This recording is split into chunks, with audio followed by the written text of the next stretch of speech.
28th degree, Knight of the Sun or Prince Adept Part 4, the Word of God, said the Indian philosophy, is the universal and invisible light, cognizable by the senses, that emits its blaze in the sun, moon, planets, and other stars.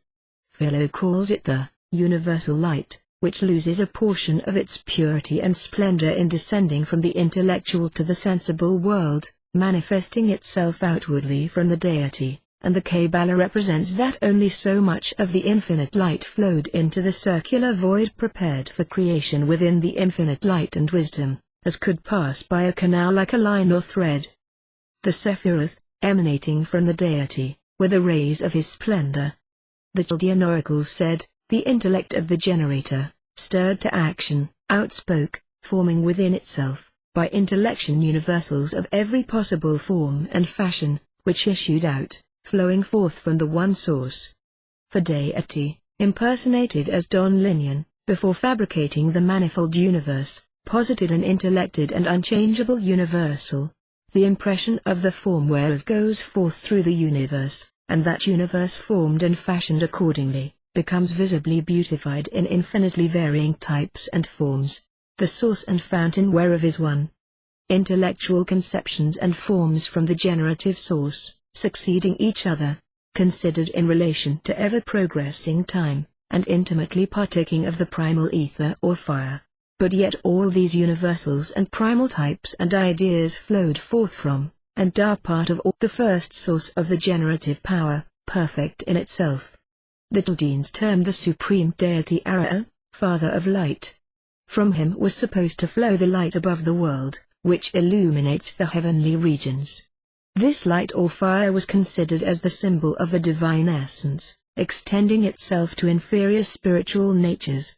Hence the Chaldean oracles say, the Father took from himself, and did not confine his proper fire within his intellectual potency. All things are begotten from one fire. The Sabines held that all inferior spiritual beings were emanations from the supreme deity, and therefore Proclus says, the progression of the gods is one and continuous, proceeding downward from the intelligible and latent unities, and terminating in the last partition of the divine cause. It is impossible to speak clearly of the divinity. Whoever attempts to express his attributes by the help of abstractions, confines himself to negatives, and at once loses sight of his ideas, in wandering through a wilderness of words. To heap superlatives on superlatives, and call him best, wisest, greatest, is but to exaggerate qualities which are found in man. That there exists one only God, and that he is a perfect and beneficent being, reason legitimately teaches us, but of the divine nature, of the substance of the deity, of the manner of his existence, or of the mode of creation of his universe, the human mind is inadequate to form any just conception. We can affix no clear ideas to omnipotence, omniscience, infinity or eternity, and we have no more right to attribute intelligence to him, than any other mental quality of ourselves, extended indefinitely, or than we have to attribute our senses to him, and our bodily organs, as the Hebrew writings do. We satisfy ourselves with negativing in the deity everything that constitutes existence, so far as we are capable of conceiving of existence. Thus he becomes to us logically nothing, non-ins. The ancients saw no difference between that and atheism, and sought to conceive of him as something real. It is a necessity of human nature. The theological idea, or rather non-idea, of a deity, is not shared or appreciated by the unlearned. To them, God will always be the Father who is in heaven, a monarch on his throne, a being with human feelings and human sympathies, angry at their misdeeds, lenient if they repent, accessible to their supplications. It is the humanity, far more than the divinity, of Christ, that makes the mass of Christians worship him, far more than they do the Father. The light of the substance of the infinite, is the Kabbalistic expression. Christ was, according to St. John, the light that lighteth every man that cometh into the world, and, that light was the life of men. The light shone in the darkness, and the darkness comprehended it not. The ancient ideas in respect to light were perhaps quite as correct as our own. It does not appear that they ascribed to light any of the qualities of matter. But modern science defines it to be a flood of particles of matter, flowing or shot out from the sun and stars, and moving through space to come to us. On the theories of mechanism and force, what force of attraction here or repulsion at the sun or at the most distant star could drive these impalpable, weightless, infinitely minute particles, appreciably by the sense of sight alone, so far through space? What has become of the immense aggregate of particles that have reached the earth since the creation? Have they increased its bulk? Why cannot chemistry detect and analyze them? If matter, why can they travel only in right lines? No characteristic of matter belongs to light, or heat, or flame, or to galvanism, electricity, and magnetism. The electric spark is light, and so is that produced by the flint, when it cuts off particles of steel. Iron, melted or heated, radiates light, and insects, infusoria, and decayed wood emit it. Heat is produced by friction and by pressure, to explain which, science tells us of latent caloric, thus representing it to us as existing without its only known distinctive quality. What quality of matter enables lightning blazing from the heavens, to rend the oak? What quality of matter enables it to make the circuit of the earth in a score of seconds?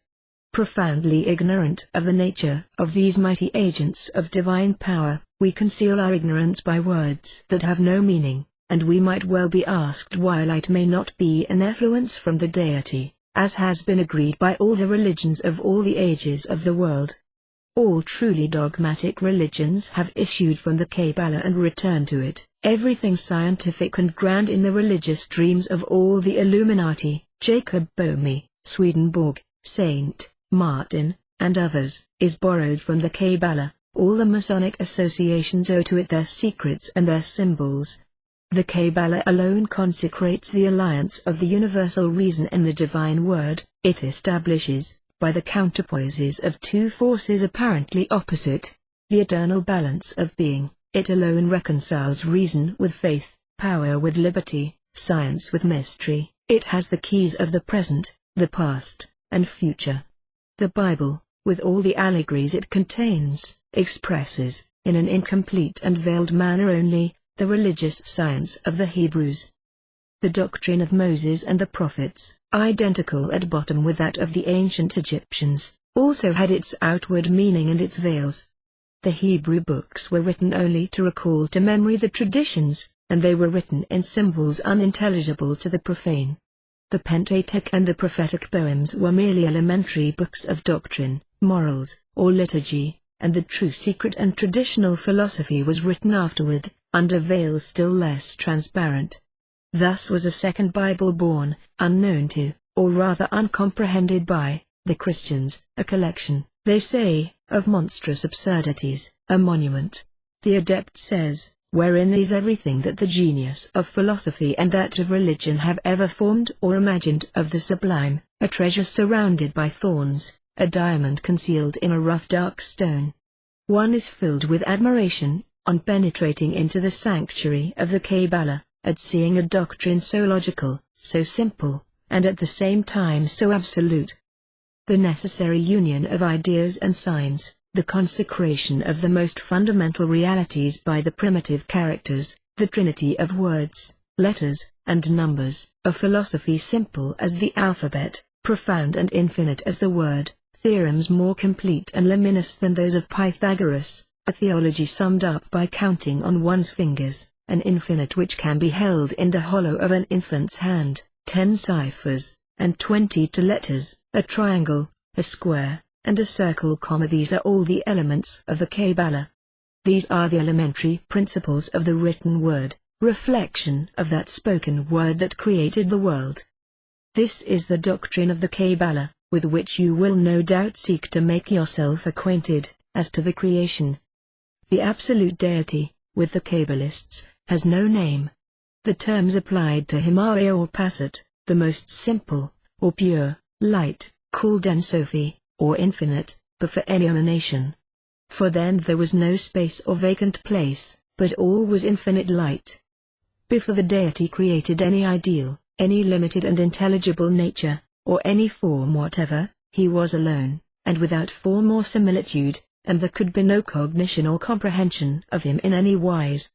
He was without idea or figure, and it is forbidden to form any idea or figure of him, neither by the letter He nor by the letter Yod, though these are contained in the holy name, nor by any other letter or point in the world.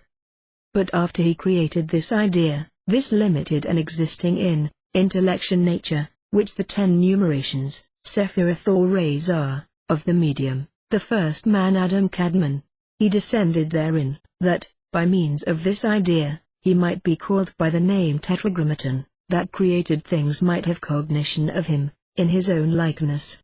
When the infinite God willed to emit what were to flow forth, he contracted himself in the center of his light, in such a manner that most intense light should recede to a certain circumference, and on all sides upon itself. And this is the first contraction, and termed Samsam.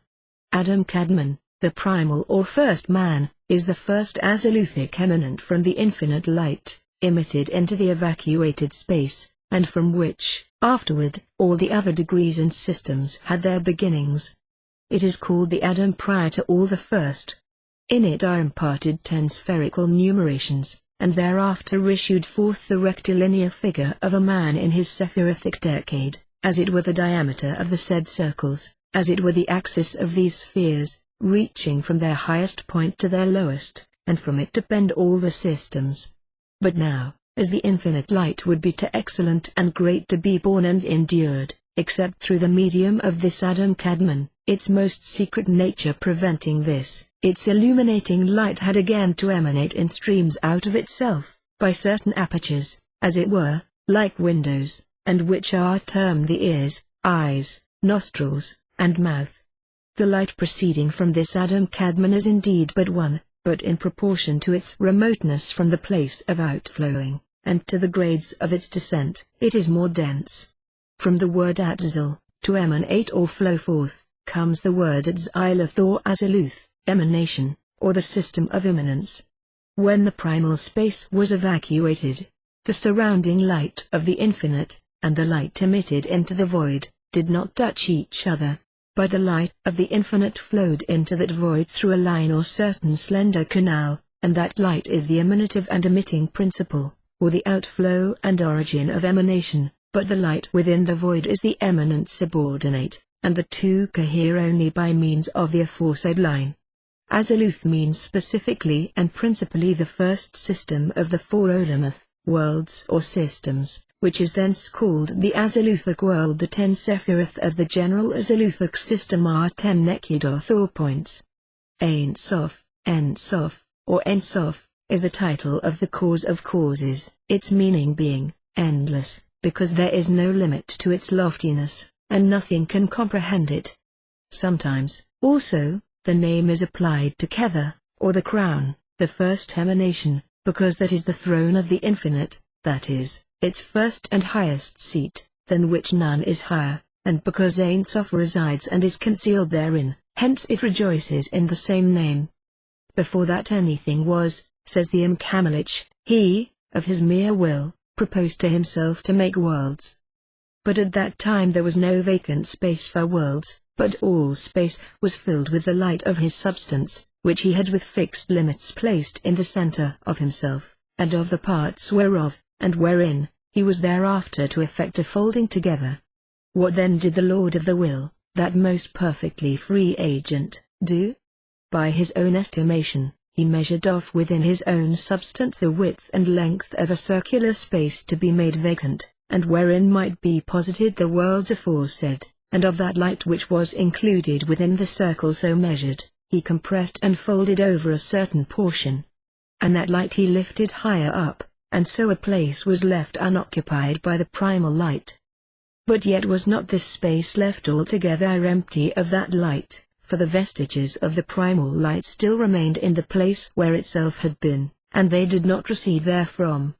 Before the emanations outflowed, and created things were created, the supreme light was infinitely extended, and filled the whole where nothing was, except that extended light, called A or Ein Sof, the light of the non-finite. When it came into the mind of the extended to will to make worlds, and by forth flowing to utter emanations, and to emit as light the perfection of his active powers, and of his aspects and attributes, which was the impelling cause of the creation of worlds, then that light, in some measure compressed, receded in every direction from a particular central point, and on all sides of it drew back, and so a certain vacuum was left, called void space, its circumference everywhere equidistant from that point which was exactly in the center of the space. A certain void place and space left in mid-infinite, a certain where was thereby constituted wherein emanations might be, and the created, the fashioned and the fabricated.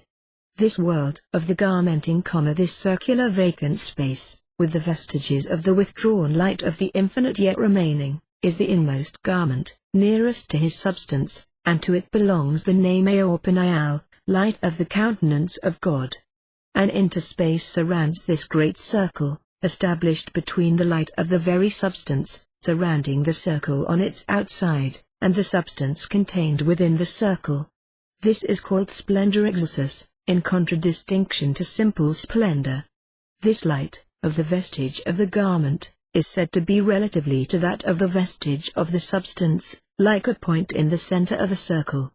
This light, a point in the center of the great light, is called ether, or space. This ether is somewhat more gross than the light, not so subtle though not perceptible by the senses, is termed the primal ether, extends everywhere. Philosophers call it the soul of the world. The light so forth shown from the deity, cannot be said to be severed or diverse from him, it is flashed forth from yet all continues to be perfect unity. The Sephiroth, sometimes called the persons of the deity, are his rays, by which he is enabled most perfectly to manifest himself. The introduction to the book Soha says, the first compression was effected, in order that the primal light might be upraised, and a space become vacant. The second compression occurred when the vestiges of the removed light remaining were compressed into points, and that compression was effected by means of the emotion of joy, the deity rejoicing. It had already been said, on account of his holy people, the rafter to come into being, and their joy being vehement, and a commotion and exhilaration in the deity being caused by it, so that he flowed forth in his delight, and of his commotion an abstract power of judgment being generated, which is a collection of the letters generated by the points of the vestiges of light left within the circle. For he writes the finite expressions, or limited manifestations of himself upon the book, in single letters. Like as when water or fire, it had been said, is blown upon by the wind, it is wont to be greatly moved, and with flashes like lightning to smite the eyes, and gleam and coruscate hither and thither, even so the infinite was moved within himself, and shone and coruscated in that circle, from the center outward and again to the center, and that commotion we term exhilaration, and from that exhilaration, variously divided within himself, was generated the potency of determining the fashioning of the letters.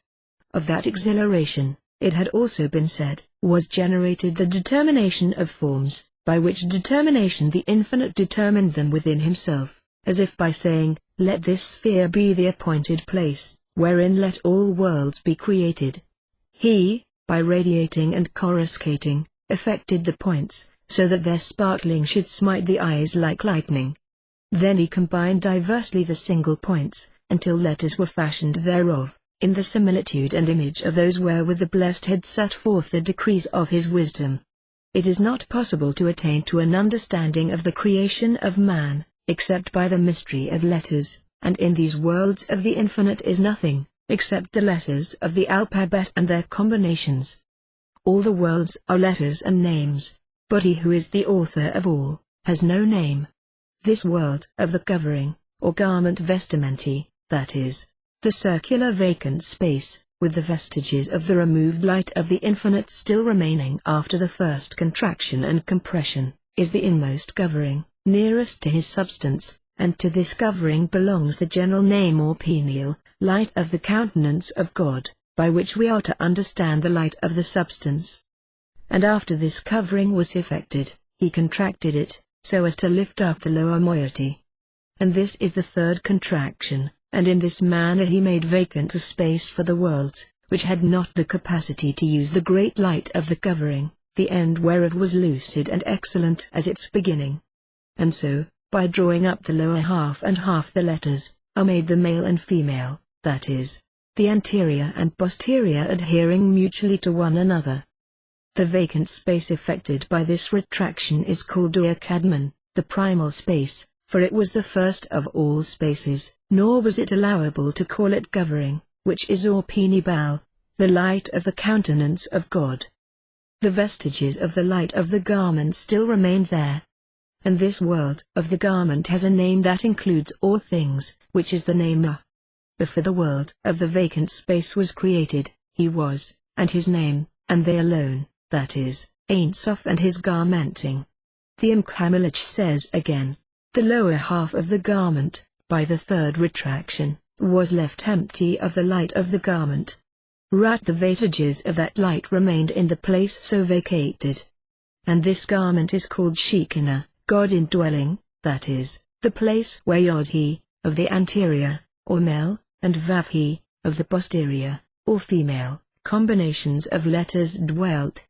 This vacant space was square, and is called the primal space, and in Kabbalah it is called Uruk Adma, or Raz Imuela, the primal space, or the sublime vestige. It is the vestige of the light of the garment, with which is intermingled somewhat of the vestige of the very substance. It is called primal ether, but not void space. The light of the vestige still remains in the place it occupied, and adheres there, like somewhat spiritual, of extreme tenuity. In this ether are two lights, that is, the light of the substance, which was taken away, and that of the garment. There is a vast difference between the two, for that of the vestige of the garment is, relatively to that of the vestige of the substance, like a point in the center of a circle. And as the only appropriate name for the light of the vestige of Ein Sof is light, therefore the light of the vestige of the garment could not be called by that name, and so we term it a point, that is, Yod, which is that point in the center of light. And light, a point in the center of the great light, is called ether or space. This ether is somewhat more gross than the light. Not so subtle, though not perceptible by the senses. Is termed the primal ether. Extends everywhere, whence the philosophers call it the soul of the world. Light is visible, though not perceptible. This ether is neither perceptible nor visible. The introduction to the book Sohar continues, in the section of the letter Yod, etc., worlds could not be framed in this primal ether, on account of its extreme tenuity and the excess of light, and also because in it remained the vital spirit of the vestige of the light Ein Sof, and that of the vestige of the light of the garment, whereby such manifestation was prevented. Wherefore he directed the letter Yod, since it was not so brilliant as the primal ether, to descend, and take to itself the light remaining in the primal ether, and return above, with that vestige which so impeded the manifestation, which Yod did. It descended below 5 times, to remove the vital spirit of the vestige of the light Ein Sof, and the vestige of the light and vital spirit of the garment from the sphere of splendor, so as to make of it Adam, called Kadmon. And by its return, manifestation is effected in the space below, and a vestige of the sublime brilliance yet remains there, existing as a spherical shape, and termed in the Sohar simply Tihiru, that is, splendor, and it is styled the first matter. It being, as it were, vapor, and, as it were, smoke. And as smoke is formless, not comprehended under any fixed definite form, so this sphere is a formless somewhat, since it seems to be somewhat that is spherical, and yet is not limited. The letter Yod, while adhering to the Shekinah, had adhering to himself the light of the Shekinah, though his light was not so great as that of the Shekinah. But when he descended, he left that light of his own below, and the splendor consisted of it. After which there was left in Yod only a vestige of that light, inasmuch as he could not reascend to the Shekinah and adhere to it. Wherefore the Holy and Blessed directed the letter He, the female letter, to communicate to Yod of her light, and sent him forth, to descend and share with that light in the splendor aforesaid. And when he redescended into the sphere of splendor, he diffused abroad in it the light communicated to him by the letter He. And when he again ascended, he left behind him the productive light of the letter He, and thereof was constituted another sphere, within the sphere of splendor, which lesser sphere is termed in Soha Ketherala, Corona Summa, the supreme crown, and also Atiquet Atiquim, Antiquus Antiquum, the ancient of ancients, and even Alit Alit, Causa Causarum, the cause of causes. But the crown is very far smaller than the sphere of splendor, so that within the latter an immense unoccupied place and space is still left. The Bethlehem says, but for the infinite God, the supreme and first good, formed objectively within himself a particular conception, definite, limited, and the object of intellection, and gave form and shape to an intellectual conception and image.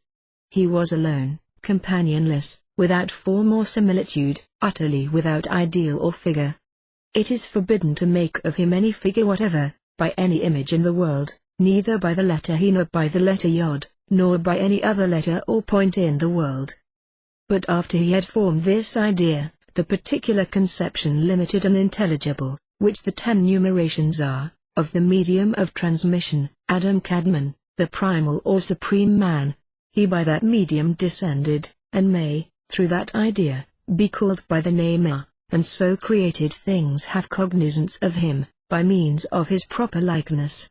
Woe unto him who makes God to be like unto any mode or attribute whatever, even were it to one of his own, and still more if he make him like unto the sons of men, whose elements are earthly, and so are consumed and perish. There can be no conception had of him, except in so far as he manifests himself, in exercising dominion by and through some attribute. Abstracted from this, there can be no attribute, conception, or ideal of him. He is comparable only to the sea, filling some great reservoir, its bed in the earth, for example, wherein it fashions for itself a certain concavity, so that thereby we may begin to compute the dimensions of the sea itself. For example, the spring and source of the ocean is a somewhat, which is one. If from this source or spring there issues forth a certain fountain, proportioned to the space occupied by the sea in that hemispherical reservoir, such as is the letter Yod, the source of spring is the first somewhat, and the fountain that flows forth from it is the second. Then let there be made a great reservoir, as by excavation, and let this be called the ocean, and we have the third thing, a vessel vas. Now let this great reservoir be divided into 7 beds of rivers, that is, into 7 oblong reservoirs, so that from this ocean the waters may flow forth in 7 rivers, and the source, fountain, and ocean thus make 10 in all. The cause of causes made 10 numerations, and called the source of spring Kether, Corona, the crown, in which the idea of circularity is involved, for there is no end to the outflow of light, and therefore he called this, like himself, endless, for this also, like him, has no similitude or configuration, nor hath it any vessel or receptacle wherein it may be contained, or by means whereof any possible cognizance can be had of it. After thus forming the crown, he constituted a certain smaller receptacle, the letter Yod, and filled it from that source, and this is called, the fountain gushing with wisdom, and, manifested in this, he called himself wise, and the vessel he called Hekmah, wisdom, sapientia. Then he also constituted a great reservoir, which he called the ocean, and to it he gave the name of Bina, understanding, intelligentia. In this he characterized himself as intelligent or conceiver. He is indeed the absolutely wise and intelligent, but Hekmah is not absolute wisdom of itself, but is wise by means of Bina, who fills himself from it, and if this supply were taken from it, would be dry and unintelligent. And thereupon 7 precious vessels become, to which are given the following names: Jedula, magnificence or benignity, or caste, mercy; Jebura, austerity, rigor or severity; Tepharoth, beauty; Metarch, victory; Hod, glory; Yesod, foundation or basis; and Malakoth, rule, reign, royalty, dominion or power. And in Jedula he took the character of great and benignant, in Jebura, of severe, in Tepharoth, of beautiful, in Netzach, of overcoming, in Hod, of our glorious author, in Yesod, of just, by Yesod all vessels and worlds being upheld, and in Malakath he applied to himself the title of king. These numerations or sephiroths are held in the Kabbalah to have been originally contained in each other, that is, Kether contained the 9 others, Hakma contained Bina, and Bina contained the last 7. For all things, says the commentary of Rabbi Jizjak Law, in a certain most abstruse manner, consist or reside and are contained in Bina, and it projects them, and sends them downward, species by species, into the several worlds of emanation, creation, formation, and fabrication, all whereof are derived from what are above them, and are termed their outflowings, for, from the potency which was their state there, they descend into actuality. The introduction says, it is said in many places in the Sohar, that all things that emanate or are created have their root above. Hence also the 10 Sephiroth have their root above, in the world of the garment, with the very substance of him. And Ein Sof had full consciousness and appreciation, prior to their actual existence, of all the grades and impersonations contained unmanifested within himself, with regard to the essence of each, and its domination then in potency.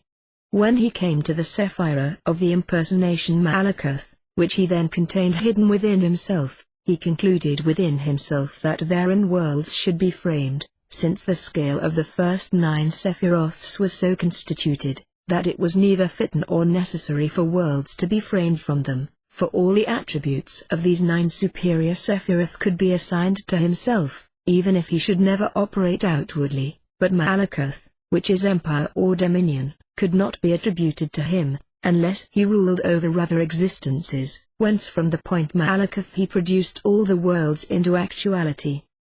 These circles are 10 in number. Originated by points, they expanded in circular shape.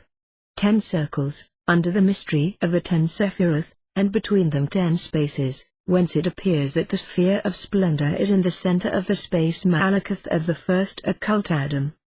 The first Adam, in the 10 circles above the splendor, is called the first occult Adam, and in each of these spaces are formed many thousand worlds. The first Adam is involved in the primal ether, and is the analog of the world Bina.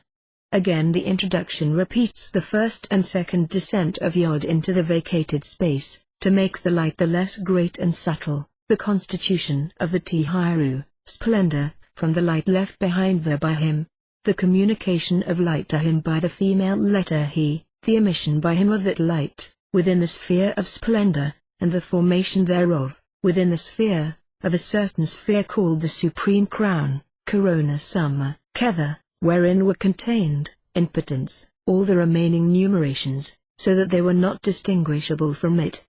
Precisely as in man exist the 4 elements, in potence specifically undistinguishable, so in this corona were in potence all the 10 numerations, specifically undistinguishable. This crown, it is added, was called, after the restoration, the cause of causes, and the ancient of the ancients. The point, Kether, adds the introduction, was the aggregate of all the 10. When it first emanated, it consisted of all the 10, and the light which extended from the emanative principle simultaneously flowed into it, and beheld the 2 universals, that is, the unities out of which manifoldness flows, as, for example, the idea, within the deity, of humanity as a unit, out of which the individuals were to flow, the vessel or receptacle containing this emitted light, and the light itself within it. And this light is the substance of the point Kether, for the will of God is the soul of all things that are. The Ein Sofic light, it had said, was infinite in every direction, and without end or limit. To prevent it from flowing into and refilling the quasi-vacant space, occupied by an infinitely less splendor, a partition between the greater and lesser splendor was necessary, and this partition, the boundary of the sphere of splendor, and a like one bounding the sphere Kether, were called vessels or receptacles, containing, including, and enclosing within themselves the light of the sphere. Imagine a sea of pellucid water, and in the center of it a spherical mass of denser and darker water. The outer surface of this sphere, or its limits every way, is the vessel containing it. The Kabbalah regards the vessels as by their nature somewhat opaque, and not so splendid as the light they enclose. The contained light is the soul of the vessels, and is active in them, like the human soul in the human body. The light of the emanative principle, Ein Sof, inheres in the vessels as their life, internal light, and soul. Kether emanated, with its very substance, at the same time as substance and vessel, in like manner as the flame is annexed to the live coal, and as the soul pervades, and is within, the body. All the numerations were potentially contained in it. And this potentiality is thus explained: when a woman conceives, a soul is immediately sent into the embryo which is to become the infant, in which soul are then, potentially, all the members and veins of the body, which afterward, from that potency of the soul, become in the human body of the child to be born. Then the wisdom of God commanded that these numerations potentially in Kether, should be produced from potentiality into actuality, in order that worlds might consist, and he directed Yod again to descend, and to enter into and shine within Kether, and then to reascend, which was so done. From which illumination and reascension, all the other numerations, potentially in Kether, were manifested and disclosed, but they continued still compacted together, remaining within Kether in a circle.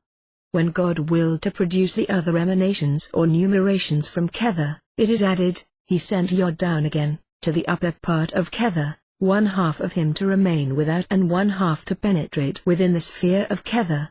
Then he sent the letter Vav into the splendor, to pour out its light on Yod, and thus Yod received light from Vav, and thereby so directed his countenance that it should illuminate and confer exceeding great energy on Hakma, which yet remained in Kether, so giving it the faculty to proceed forth therefrom, and that it might collect and contain within itself, and to reveal, all the other 8 numerations, until that time in Kether.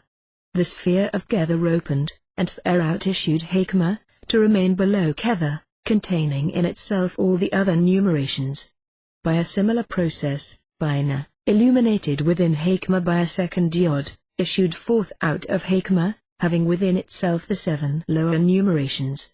And since the vessel of Bina was excellent, and coruscated with rays of the color of sapphire, and was so nearly of the same color as the vessel of Hakma that there was scarcely any difference between them, hence it would not quietly remain below Hakma, but rose, and placed itself on his left side. And because the light from above profusely flowed into and accumulated in the vessel of Hakma, to so great an extent that it overflowed, and escaped, coruscating, outside of that vessel, and, flowing off to the left, communicated potency and increase to the vessel of Bina. For Bina is female. Bina, therefore, by means of this energy that flowed into it from the left side of Hakma, by virtue of the second Yod, came to possess such virtue and potency, as to project beyond itself the 7 remaining vessels contained within itself, and so emitted them all, continuously, one after the other. All connected and linked one with the other, like the links of a chain. 3 points first emanated, one under the other, Kether, Hakma, and Bina, and, so far, there was no copulation. But afterward the positions of Hakma and Bina changed, so that they were side by side, Kether remaining above them, and then conjunction of the male and female, Abba and Imma, father and mother, as points. He, from whom all emanated, created Adam Kadmon, consisting of all the worlds, so that in him should be somewhat from those above, and somewhat from those below. Hence in him was Nefesh, psyche, anima infima, the lowest spiritual part of man, soul, from the world Asiah, which is one letter He of the Tetragrammaton, Rak, spiritus, anima media, the next higher spiritual part, or spirit, from the world Yeziara, which is the Vav of the Tetragrammaton, Neshchama, the highest spiritual part, mens or anima superior, from the world Briah, which is the other letter He, and Neshchama Leneshchama, from the world Tzailuth, which is the Yod of the Tetragrammaton. And these letters, the Sephiroth, were changed from the spherical form into the form of a person, the symbol of which person is the balance, it being male and female. Hakma on one side, Bina on the other, and Kether over them, and so Jedula on one side, Jebra on the other, and Teferath under them. The Book Shchim says, "So hold that the 10 Sephiroth succeeded one another in 10 degrees, one above the other, in regular gradation, one connected with the other in a direct line, from the highest to the lowest." Others hold that they issued forth in 3 lines, parallel with each other, one on the right hand, one on the left, and one in the middle, so that, beginning with the highest and going down to the lowest, Hakma, Caste, or Jedula, and Netzach are one over the other, in a perpendicular line, on the right hand, Bina, Jebra, and Hod on the left, and Kether, Teferath, Yesod, and Malakath in the middle, and many hold that all the 10 subsist in circles, one within the other, and all homocentric. It is also to be noted, that the Sephirothic tables contain still another numeration, sometimes called also a Sephira, which is called Dath, cognition. It is in the middle, below Hakma and Bina, and is the result of the conjunction of these two. To Adam Kadmon, the idea of the universe, the Kabbalah assigns a human form. In this, Kether is the cranium, Hakma and Bina the 2 lobes of the brain, Jedula and Jebra the 2 arms, Teferath the trunk, Netzach and Hod the thighs, Yesod the male organ, and Malkuth the female organ, of generation. Yod is Hakma, and he Bina, Vav is Teferath, and the last he, Malkuth. The whole, say the books Mysterii or of Occultation, is thus summed up. The intention of God the Blessed was to form impersonations, in order to diminish the light. Wherefore he constituted, in macroprosopos, Adam Kadmon, or Arakingpin, 3 heads. The first is called, the head whereof is no cognition, the second, the head of that which is non-existent, and the third, the very head of macroprosopos, and these 3 are Corona, Sapientia, and Informatio, Kether, Hakma, and Bine, existent in the corona of the world of emanation, or in macroprosopos, and these 3 are called in the Sohatic Akadischa, Senex Sanctissimus, the most holy ancient. But the 7 inferior royalties of the first Adam are called, the Ancient of Days, and this Ancient of Days is the internal part, or soul, of macroprosopos. The human mind has never struggled harder to understand and explain to itself the process of creation, and of divine manifestation, and at the same time to conceal its thoughts from all but the initiated, than in the Kabbalah. Hence, much of it seems at first like jargon. Macroprosopos or Adam Kadmon is, we have said, the idea intellectual aggregate of the whole universe, include and contained unevolved in the manifested deity, himself ye contained unmanifested in the absolute. The head, Kether, whereof is no cognition, is the will of the deity, or the deity as will. Hakma, the head, of that which is non-existent, the generative power of begetting or producing thought, yet in the deity, not in action, and therefore non-existent. Bina, the very or actual head, of macroprosopos, is the productive intellectual capacity, which, impregnated by Hakma, is to produce the thought. This thought is Dath, or rather, the result is intellection, thinking, the unity, of which thoughts are the manifold outflowings. This may be illustrated by a comparison. Pain, in the human being, is a feeling or sensation. It must be produced. To produce it, there must be, not only the capacity to produce it, in the nerves, but also the power of generating it by means of that capacity. This generative power, the passive capacity which produces, and the pain produced, are like Hakma, Bina, and Dath. The 4 worlds or universals, as Aluth, Briah, Yetzirah, and Azziah, of emanation, creation, formation, and fabrication, are another enigma of the Kabbalah. The first 3 are wholly within the deity. The first is the universe, as it exists potentially in the deity, determined and imagined, but as yet wholly formless and undeveloped, except so far as it is contained in his emanations. The second is the universe in idea, distinct within the deity, but not invested with forms, a simple unity. The third is the same universe in potence in the deity, unmanifested, but invested with forms, the idea developed into manifoldness and individuality, and succession of species and individuals, and the fourth is the potentiality become the actuality, the universe fabricated, and existing as it exists for us. The Sephiroth, says the Porticolorum, by the virtue of their infinite immanenter, who uses them as a workman uses his tools, and who operates with and through them, are the cause of existence of everything created, formed, and fashioned, employing in their production certain media. But these same Sephiroth, persons and lights, are not creatures per se, but ideas, and rays of the infinite, which, by different gradations, so descended from the Supreme Source as still not to be severed from it, but it, through them, is extended to the production and government of all entities, and is the single and perfect universal cause of all, though becoming determinate for this or the other operation, through this or that Sephiroth or mode. God produced all things by his intellect and will and free determination. He willed to produce them by the mediation of his Sephiroth, and persons, by which he is enabled most perfectly to manifest himself, and that the more perfectly, by producing the causes themselves, and the causes of causes, and not merely the viler effects. God produced, in the first originate, all the remaining causates.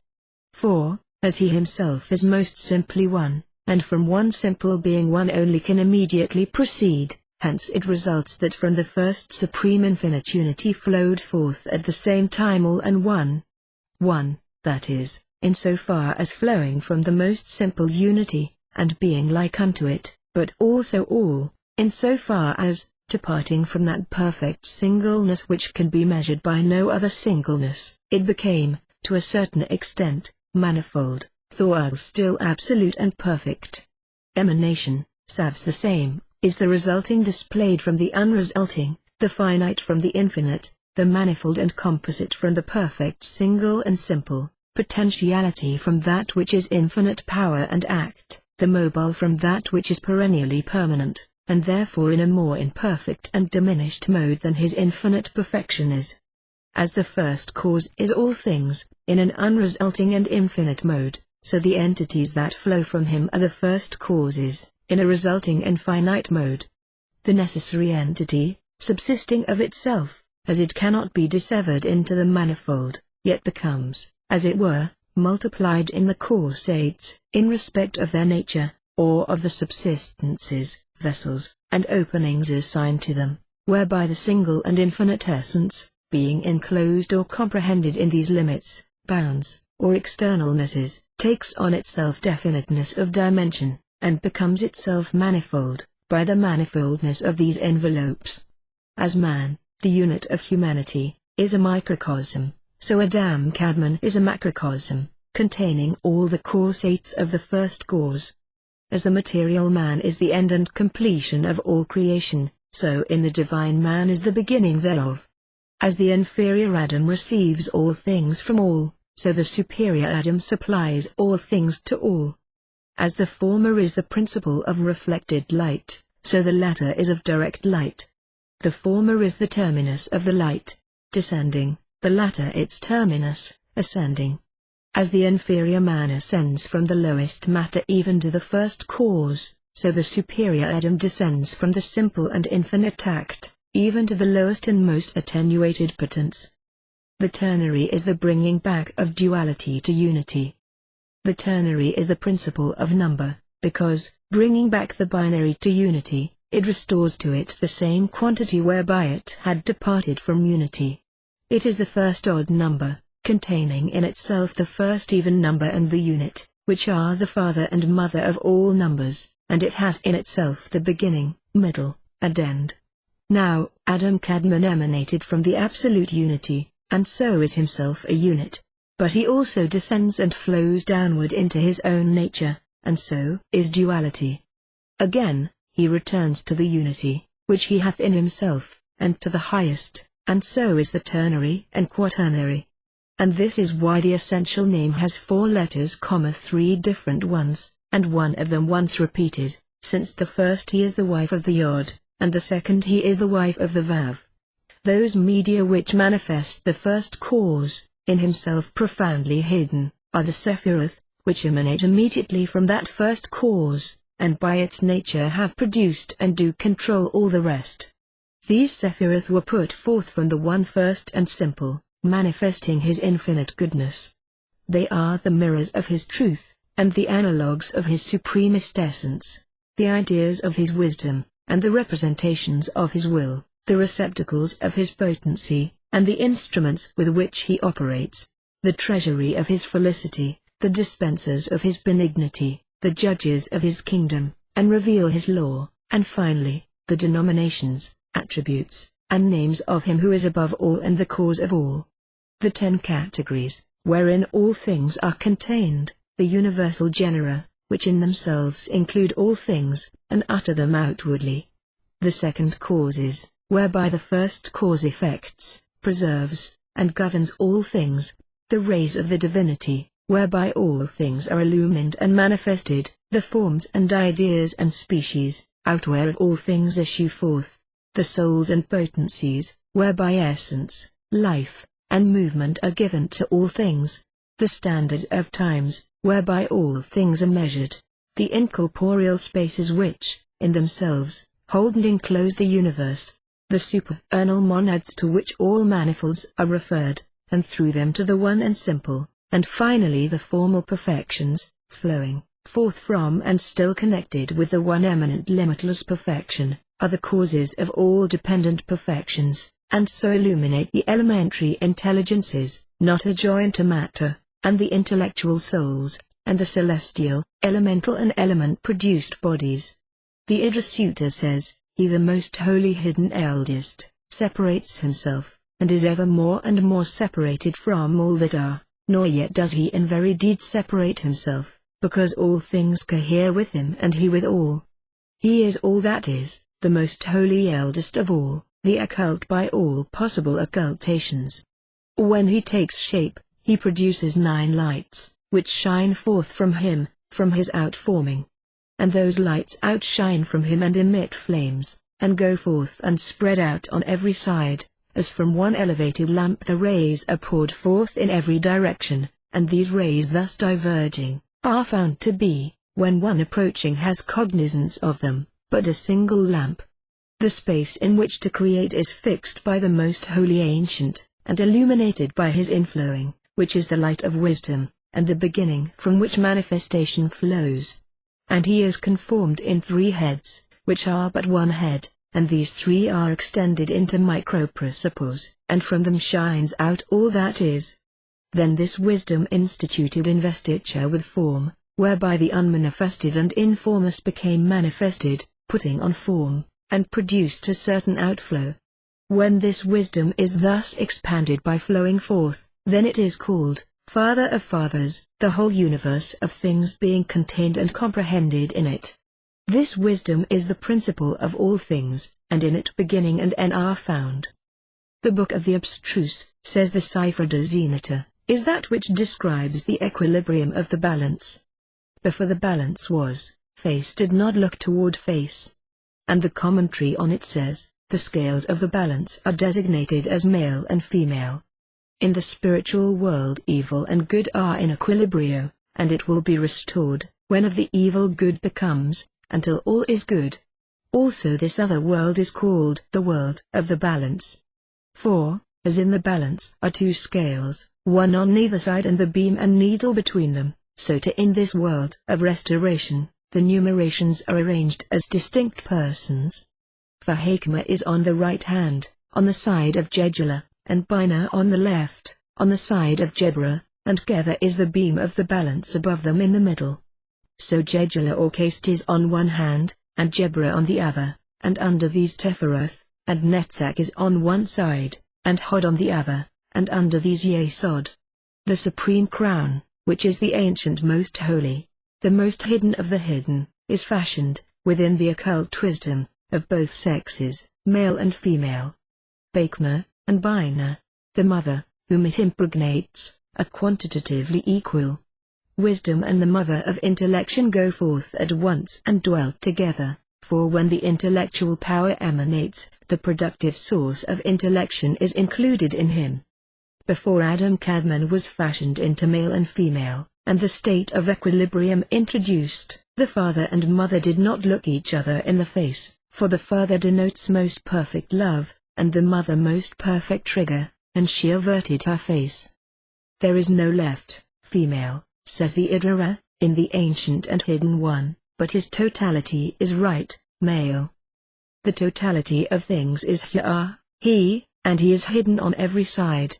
Macro presuppose, Adam Kadmon, is not so near unto us as to speak to us in the first person, but is designated in the third person, he. Of the letters it says, Yod is male, he is female, Vav is both. In Yod are 3 yods, the upper and the lower apex, and Vav in the middle. By the upper apex is denoted the supreme Kether, by Vav in the middle, Hakma, and by the lower apex, Bina. The Idra Sutta says, the universe was outformed in the form of male and female. Wisdom, pregnant with all that is, when it flowed and shone forth, shone all together under the form of male and female. Hakma is the father, and Bina is the mother, and so the two are in equilibrium as male and female, and for this reason, all things whatsoever are constituted in the form of male and female, and if it were not so they would not exist. This principle, Hakma, is the generator of all things, and he and Bina conjoin, and she shines within him. When they thus conjoin, she conceives, and the outflow is truth. Yod impregnates the letter he and begets a son, and she, thus pregnant, brings forth. The principle called father, the male or generative principle, is comprehended in Yod, which itself flows downward from the energy of the Absolute Holy One. Yod is the beginning and the end of all things that are. The stream that flows forth is the universe of things, which always becomes, having no cessation. And this becoming world is created by Yod, for Yod includes 2 letters. All things are included in Yod, wherefore it is called the father of all. All categories whatever go forth from Hakma, and in it are contained all things, unmanifested, and the aggregate of all things, or the unity in which the many are, and out of which all flow, is the sacred name Ah. In the view of the Kabbalists, all individuals are contained in species, and all species in genera, and all particulars in a universal, which is an idea, abstracted from all consideration of individuals, not an aggregate of individuals, but, as it were, an entity or being, ideal or intellectual, but nonetheless real, prior to any individual, containing them all, and out of which they are all in succession evolved. If this discontents you, reflect that, supposing the theory correct, that all was originally in the deity, and that the universe has proceeded forth from him, and not been created by him out of nothing, the idea of the universe, existing in the deity before its outflow, must have been as real as the deity himself. The whole human race, or humanity, for example, then existed in the deity, not distinguished into individuals, but as a unit, out of which the manifold was to flow. Everything actual must also first have been possible, before having actual existence, and this possibility or potentiality was to the Kabbalists a real ins. Before the evolvement of the universe, it had to exist potentially, the whole of it, with all its individuals, included in a single unity. This was the ideal plan of the universe, and this had to be formed. It had to emanate from the infinite deity, and be of himself, though not his very self. Jebra, severity, the sapphire opposite to and conjoined sexually with Jedula, to produce Teferoth, harmony and beauty, is also called in the Kabbalah judgment, in which term are included the ideas of limitation and conditioning, which often seems, indeed, to be its principal sense, while benignity is as often styled infinite. Thus it is obscurely taught that in everything that is, not only the finite but also the infinite is present, and that the rigor of the stern law of limitation, by which everything below or beside the infinite absolute is limited, bounded, and conditioned, is tempered and modified by the grace, which so relaxes it that the infinite, unlimited, unconditioned, is also everywhere present, and that it is thus the spiritual and material natures are in equilibrio, good everywhere counterbalancing evil, light everywhere in equilibrium with darkness, from which again results the universal harmony of things. In the vacant space effected for creation, there at last remained a faint vestige or trace of Ein Sofic light, of the light of the substance of the infinite. Man is thus both human and divine, and the apparent antagonisms in his nature are a real equilibrium. If he wills it shall be so, from which results the harmony, not only of life and action, but of virtue and perfection. To understand the Kabbalistic idea of the Sephiroth, it must be borne in mind that they were assigned, not only to the world of emanation, as Eluth, but also to each of the other worlds, Briar, Jezire, and Desire. They were not only attributes of the unmanifested deity, not only himself in limitation, but his actual manifestations, or his qualities made apparent as modes, and they were also qualities of the universal nature, spiritual, mental, and material, produced and made existent by the outflow of himself. In the view of the Kabbalah, God and the universe were one, and in the one general, as the type or source, were included and involved, and from it have been evolved and issued forth, the manifold and all particulars. Where, indeed, does individuality begin? Is it the hidden source and spring alone that is the individual, the unit, or is it the flowing fountain that fills the ocean, or the ocean itself, or its waves, or the drops, or the vaporous particles, that are the individuals? The sea and the river, these are each one, but the drops of each are many. The tree is one, but its leaves are a multitude. They drop with the frosts, and fall upon his roots, but the tree still continues to grow, and new leaves come again in the spring. Is the human race not the tree, and are not individual men the leaves? How else explain the force of will and sympathy, and the dependence of one man at every instant of his life on others, except by the oneness of the race?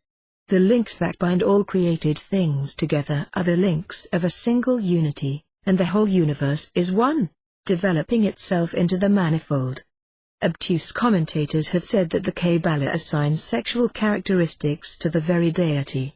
There is no warrant for such an assertion, anywhere in the Sohar or in any commentary upon it. On the contrary, the whole doctrine of the Kabbalah is based on the fundamental proposition, that the very deity is infinite, everywhere extended, without limitation or determination, and therefore without any confirmation whatever. In order to commence the process of creation, it was necessary for him, first of all, to effect a vacant space within himself. To this end the deity, whose nature is approximately expressed by describing him as light filling all space, formless, limitless, contracts himself on all sides from a point within himself, and thus effects a quasi-vacant space, in which only a vestige of his light remains, and into this circular or spherical space he emits his emanations, portions of his light or nature, and to some of these, sexual characteristics are symbolically assigned. The infinite first limits himself by flowing forth in the shape of will, of determination to act. This will of the deity, or the deity as will, is Kether, or the crown, the first Sephira. In it are included all other emanations. This is a philosophical necessity. The infinite does not first will, and then, as a sequence to, or consequence of, the determination, subsequently perform. To will and to act must be, with him, not only simultaneous, but in reality the same. Nor does he, by his omniscience, learn that a particular action will be wise, and then, in consequence of being so convinced, first determine to do the act, and then do it. His wisdom and his will, also, act simultaneously, and, with him, to decide that it was wise to create, was to create. Thus his will contains in itself all the Sephiroth. This will, determining him to the exercise of intellection, to thought, to frame the idea of the universe, caused the power in him to excite the intellectual faculty to exercise, and was that power itself, which had flowed forth from Ein Sof as will, now flows forth as the generative power to beget intellectual action in the intellectual faculty, or intelligence, Bina. The act itself, the thought, the intellection, producing the idea, is Dath, and as the text of the Cipher de Zenita says, the power and faculty, the generative and productive, the active and passive, the will and capacity, which unite to produce that act of reflection or thought or intellection, are always in conjunction. As is elsewhere said in the Kabbalah, both of them are contained and essentially involved in the result. And the will, as wisdom or intellectual power, and the capacity or faculty, are really the father and mother of all that is, for to the creation of anything, it was absolutely necessary that the Infinite should form for himself and in himself an idea of what he willed to produce or create, and, as there is no time with him, to will was to create, to plan was to will and to create, and in the idea, the universe impotence, the universal succession of things was included.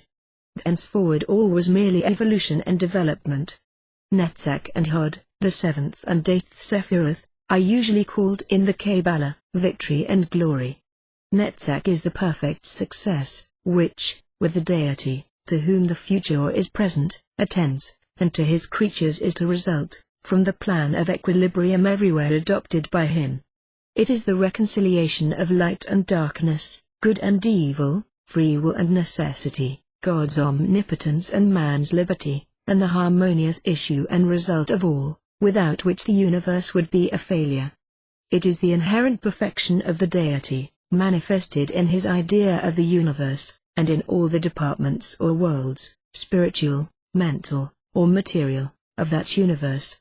But it is that perfection regarded as the successful result, which it both causes or produces and is, the perfection of the plan being its success. It is the prevailing of wisdom over accident, and it, in turn, both produces and is the glory and laudation of the great infinite contriver, whose plan is thus successful and victorious. From these two, which are one, from the excellence and perfection of the divine nature and wisdom, considered as success and glory, as the opposites of failure and mortification, results what the Kabbalah, styling it Yesod, foundation or basis, characterizes as the generative member of the symbolical human figure by which the 10 Sephiroth are represented, and from this flows Malakuth, empire, dominion, or rule. Yesod is the stability and permanence, which would, in ordinary language, be said to result from the perfection of the idea or intellectual universal, out of which all particulars are evolved, from the success of that scheme, and the consequent glory or self-satisfaction of the deity. But which stability and permanence that perfection, success, and glory really is, since the deity, infinitely wise, and to whom the past, present, and future were and always will be one now, and all space one here, had not to await the operation and devolution of his plan, as men do the result of an experiment, in order to see if it would succeed, and so to determine whether it should stand, and be stable and permanent, or fall and be temporary.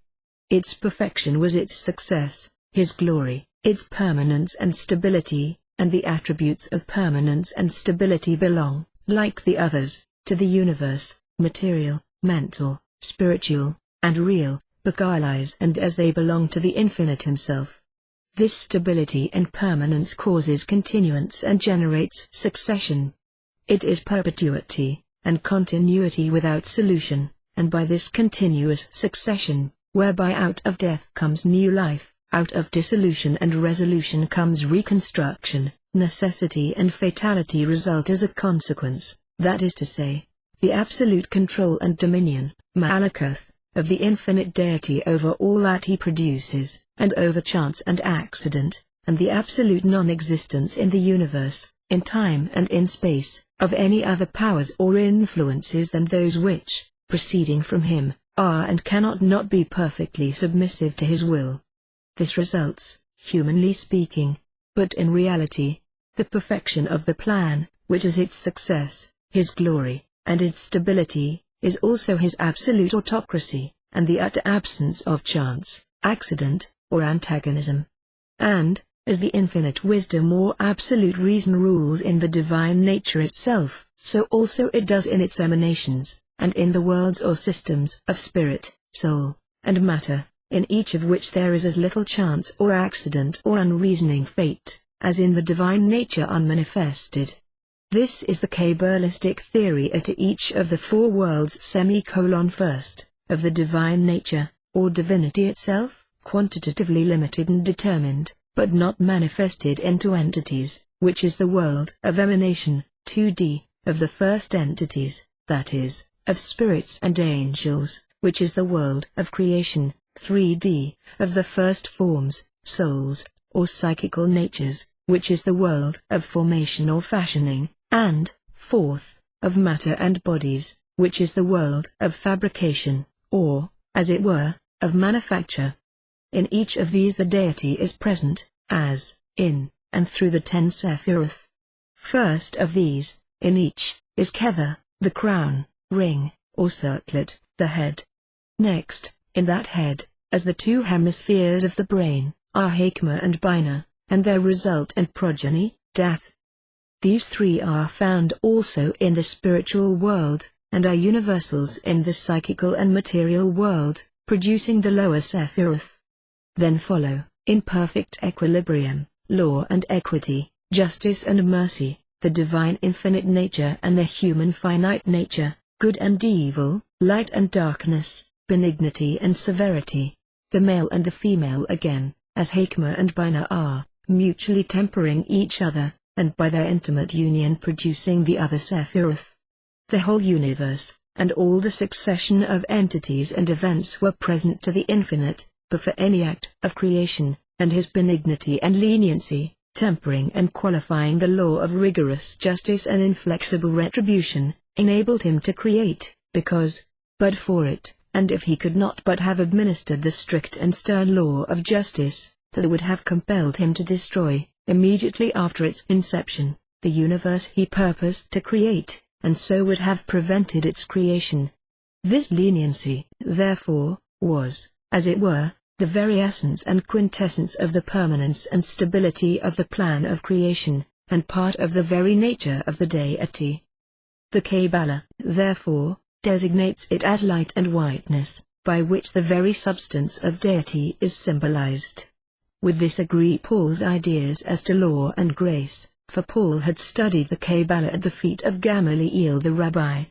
With this benignity, the autocracy of the dominion and control of the deity is imbued and interpenetrated.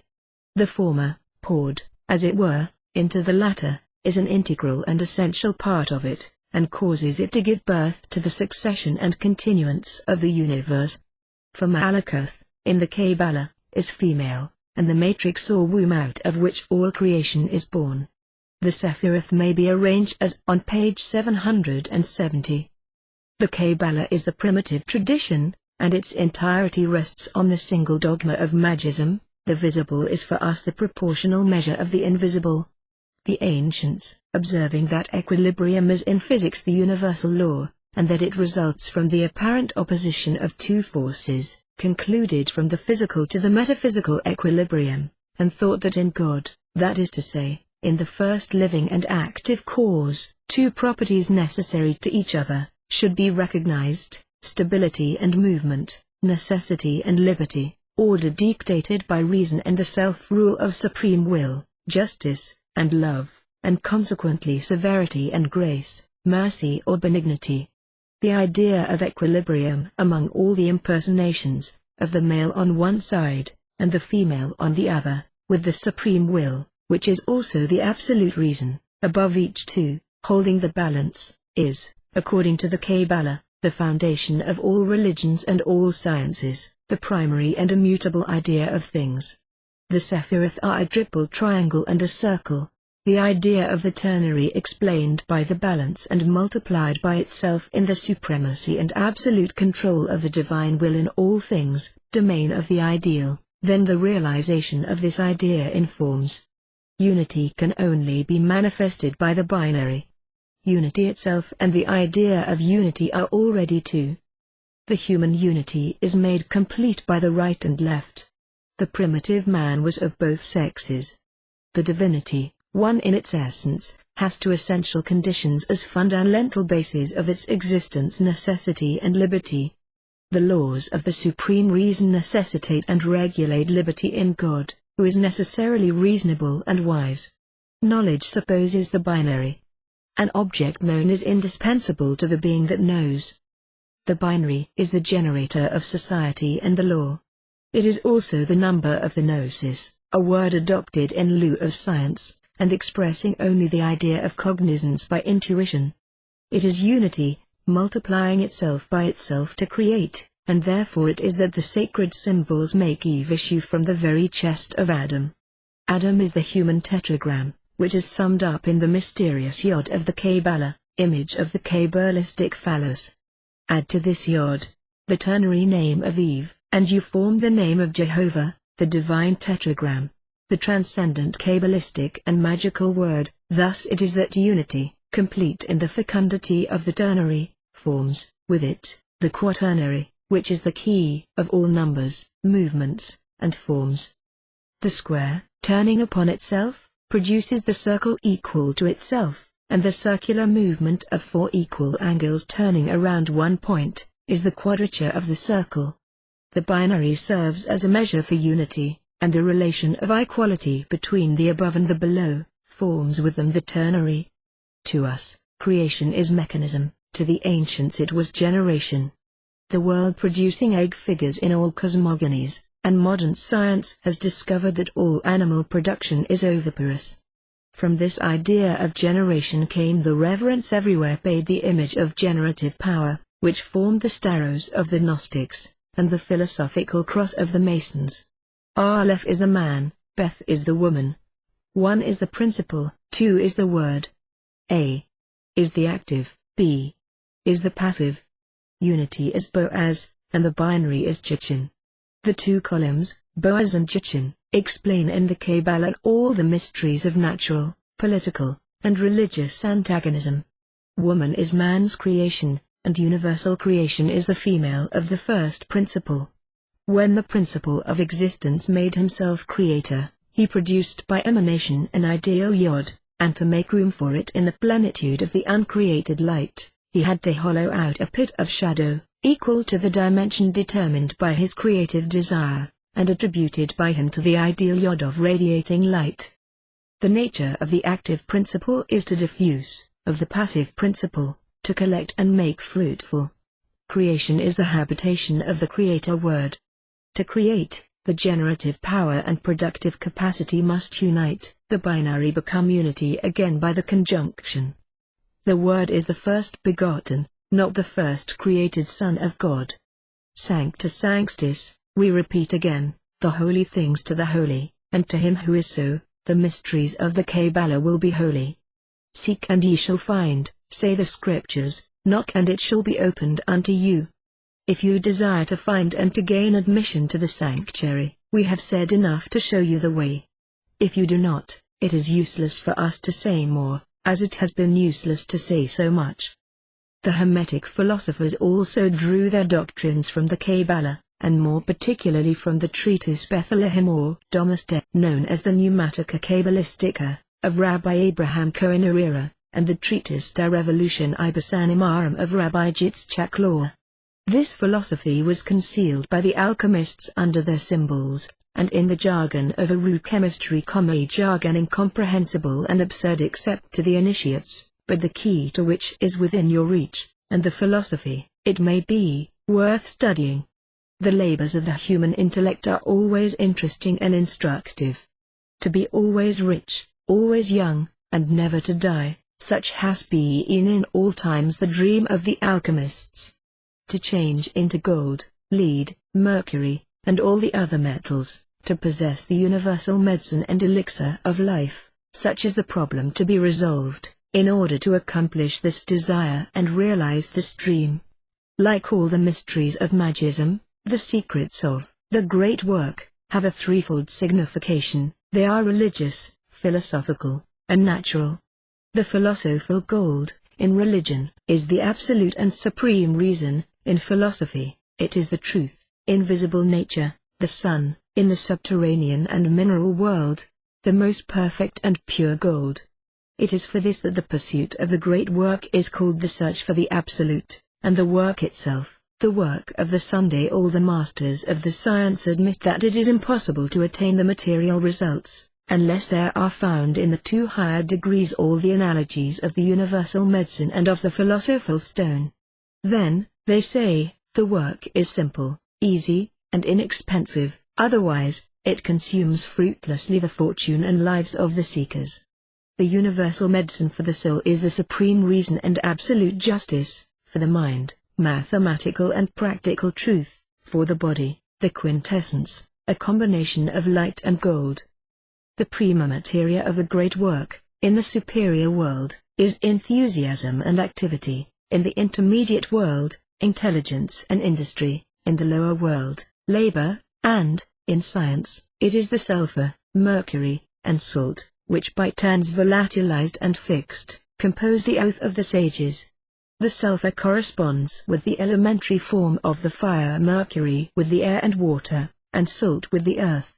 The great work is, above all things, the creation of man by himself, that is to say, the full and entire conquest which he effects of his faculties and his future. It is, above all, the perfect emancipation of his will, which assures him the universal empire of oath, and the domain of magnetism, that is, complete power over the universal magical agent. This magical agent, which the ancient Hermetic philosophers disguised under the name of prima materia, determines the forms of the modifiable substance, and the alchemists said that by means of it they could attain the transmutation of metals and the universal medicine. There are two Hermetic operations, one spiritual, the other material, dependent the one on the other. The whole Hermetic science is contained in the dogma of Hermes, engraven originally, it is said, on a tablet of emerald. Its sentences that relate to operating the great work are as follows: Thou shalt separate the earth from the fire, the subtle from the gross, gently, with much industry.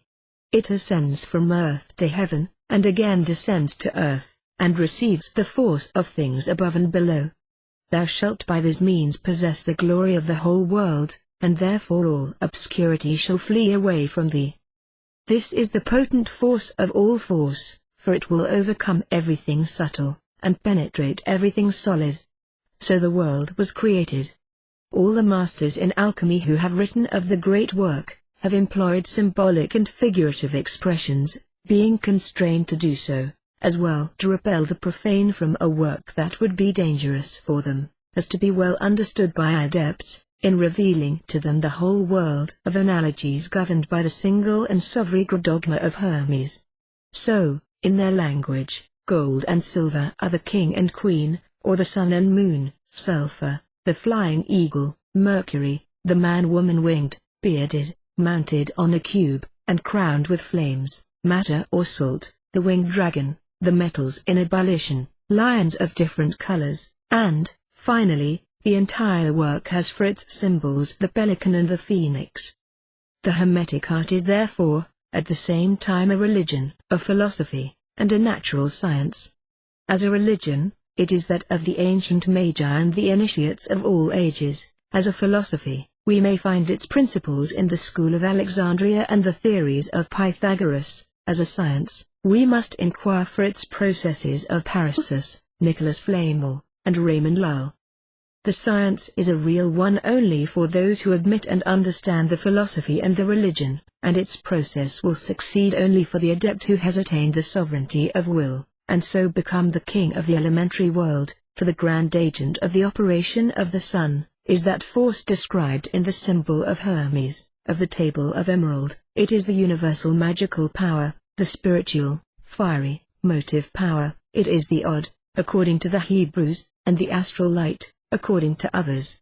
Therein is the secret fire, living and philosophical, of which all the Hermetic philosophers speak with the most mysterious reserve, the universal seed, the secret where they kept, and which they represented only under the figure of the caduceus, ace of Hermes. This is the grand Hermetic arcanum. What the adepts call dead matter are bodies as found in nature. Living matters are substances assimilated and magnetized by the science and will of the operator. So that the great work is more than a chemical operation, it is a real creation of the human word initiated into the power of the word of God. The creation of gold in the great work is effected by transmutation and multiplication.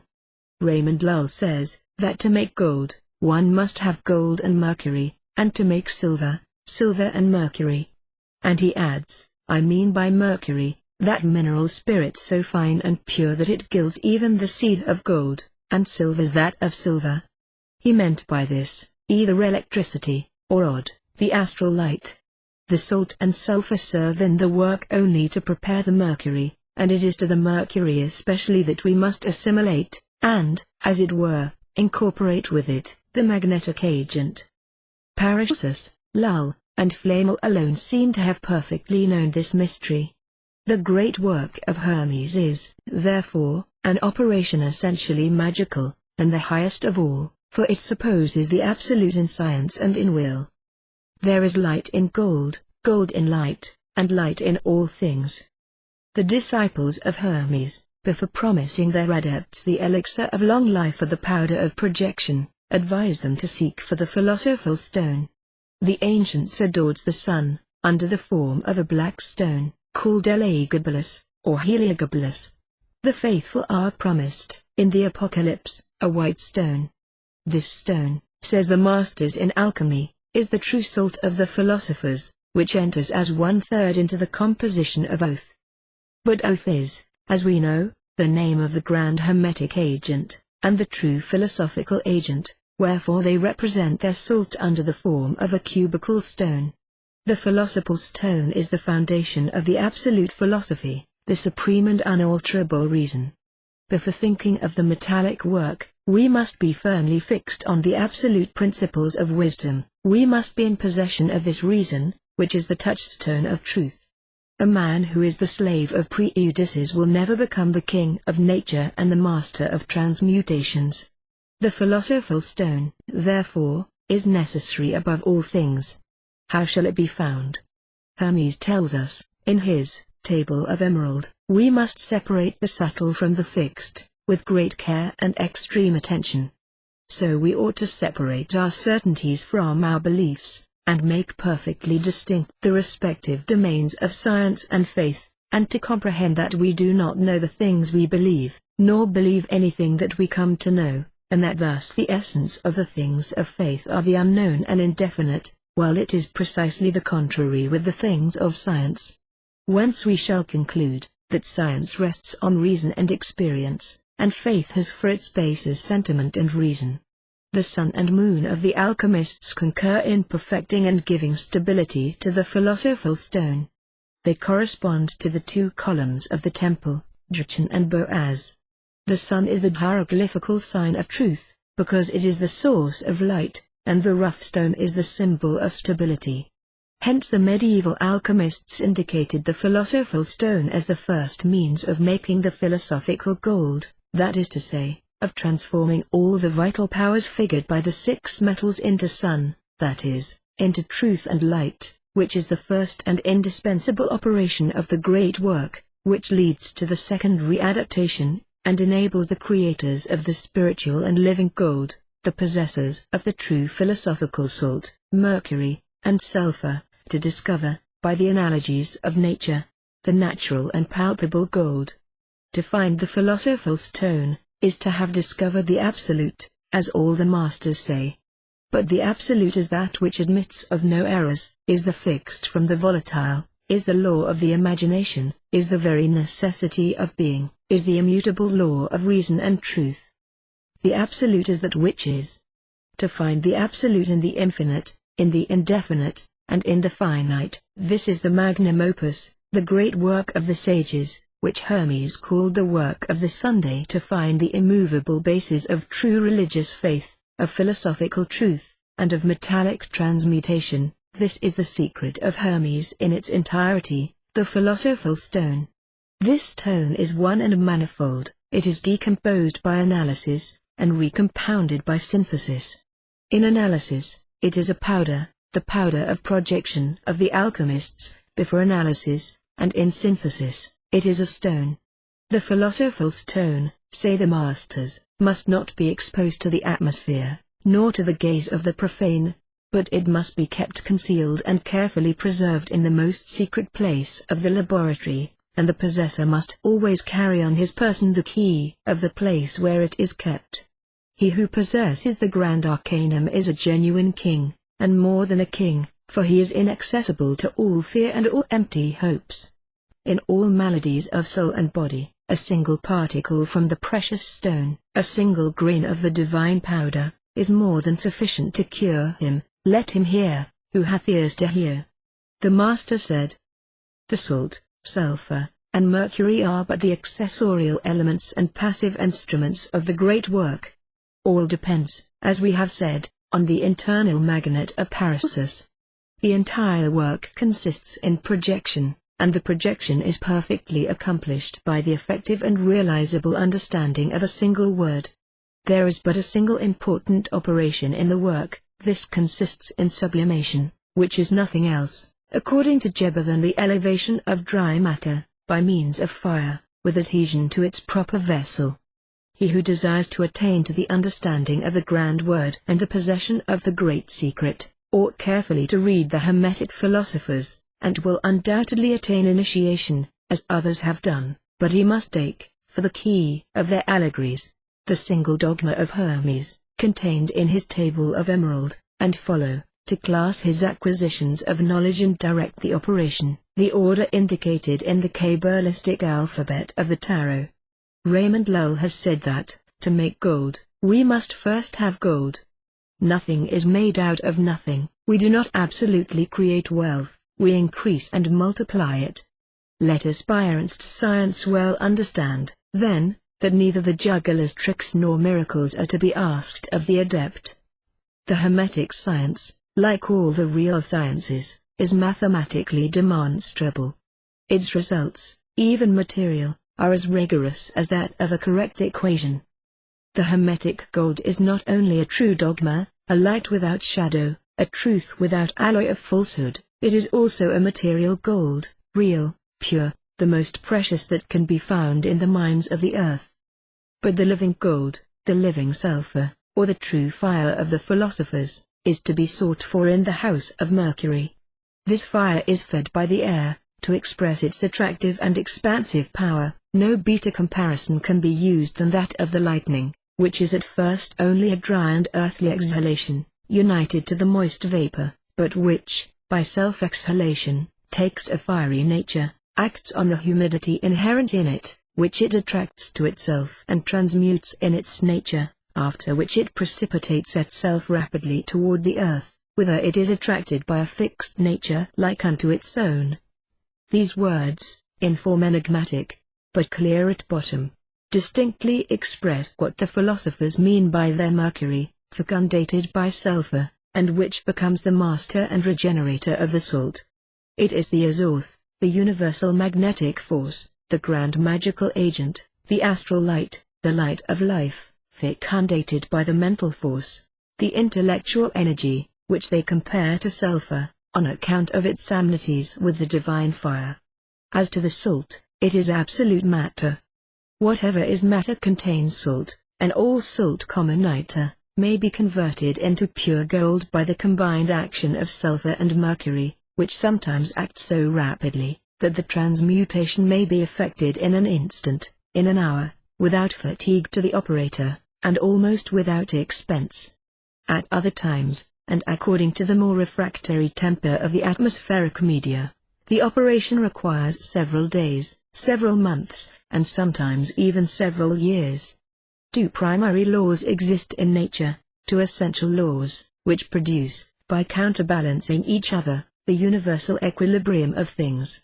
These are fixedness and movement, analogous, in philosophy, to truth and fiction, and, in absolute conception, to necessity and liberty, which are the very essence of deity. The Hermetic philosophers gave the name fixed to everything ponderable, to everything that tends by its natural to central repose and immobility. They term volatile everything that more naturally and more readily obeys the law of movement, and they form their stone by analysis, that is to say, by the volatilization of the fixed, and then by synthesis, that is, by fixing the volatile, which they effect by applying to the fixed, which they call their salt, the self-curated mercury, or the light of life, directed and made omnipotent by a sovereign will. Thus they master entire nature, and their stone is found wherever there is salt, which is the reason for saying that no substance is foreign to the great work, and that even the most despicable and apparently vile matters may be changed into gold, which is true in this sense, that they all contain the original salt principle, represented in our emblems by the cubical stone. To know how to extract from all matter the pure salt concealed in it, is to have the secret of the stone. Wherefore this is a saline stone, which the odd or universal astral light decomposes or recompounds. It is single and manifold, for it may be dissolved like ordinary salt, and incorporated with other substances. Obtained by analysis, we might term it the universal sublimate, found by way of synthesis. It is the true panacea of the ancients, for it cures all maladies of soul and body, and has been styled, par excellence, the medicine of all nature. When one, by absolute initiation, comes to control the forces of the universal agent, he always has this stone at his disposal, for its extraction is then a simple and easy operation, very distinct from the metallic projection or realization. This stone, when in a state of sublimation, must not be exposed to contact with the atmospheric air, which might partially dissolve it and deprive it of its virtue, nor could its emanations be inhaled without danger. The sage prefers to preserve it in its natural envelopes, assured as he is of extracting it by a single effort of his will, and a single application of the universal agent to the envelopes, which the Kabbalists call cortices, the shells, bark, or integuments. Hieroglyphically, to express this law of prudence, they gave their Mercury, personified in Egypt as Hermnubis, a dog's head, and to their sulphur, represented by the Baphomet of the Temp. That goat's head which brought into such disrepute the occult medieval associations. Let us listen for a few moments to the alchemists themselves, and endeavor to learn the hidden meaning of their mysterious words. The ritual of the degree of Scottish Elder Master, and Knight of St. Andrew, being the 4th degree of Ramsay, it is said upon the title page, or of the Reformed or Rectified Rite of Dresden, has these passages: "Oh, how great and glorious is the presence of the Almighty God which gloriously shines from between the cherubim!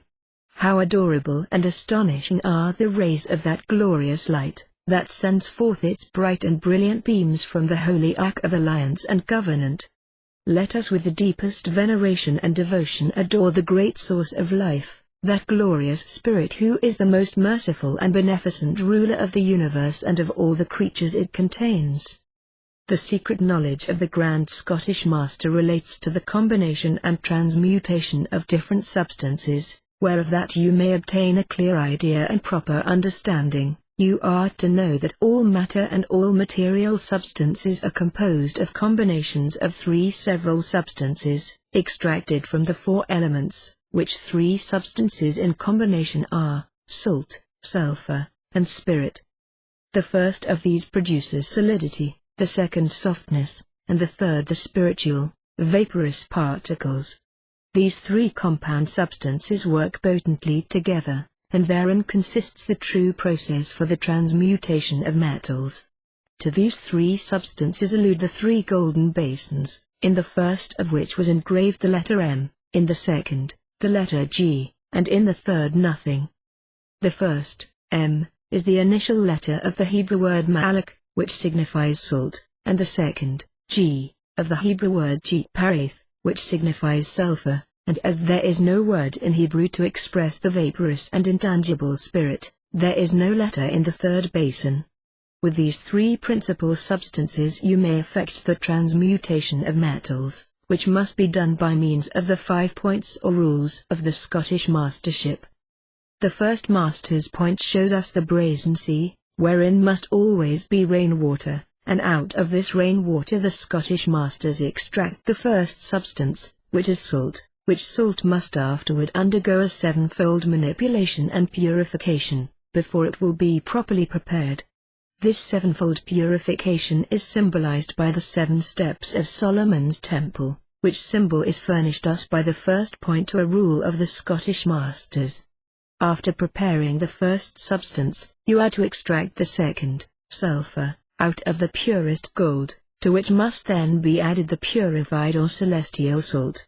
They are to be mixed as the art directs, and then placed in a vessel in the form of a ship, in which it is to remain, as the Ark of Noah was afloat, 150 days, being brought to the first damp, warm degree of fire, that it may putrefy and produce the mineral fermentation. This is the second point to a rule of the Scottish masters.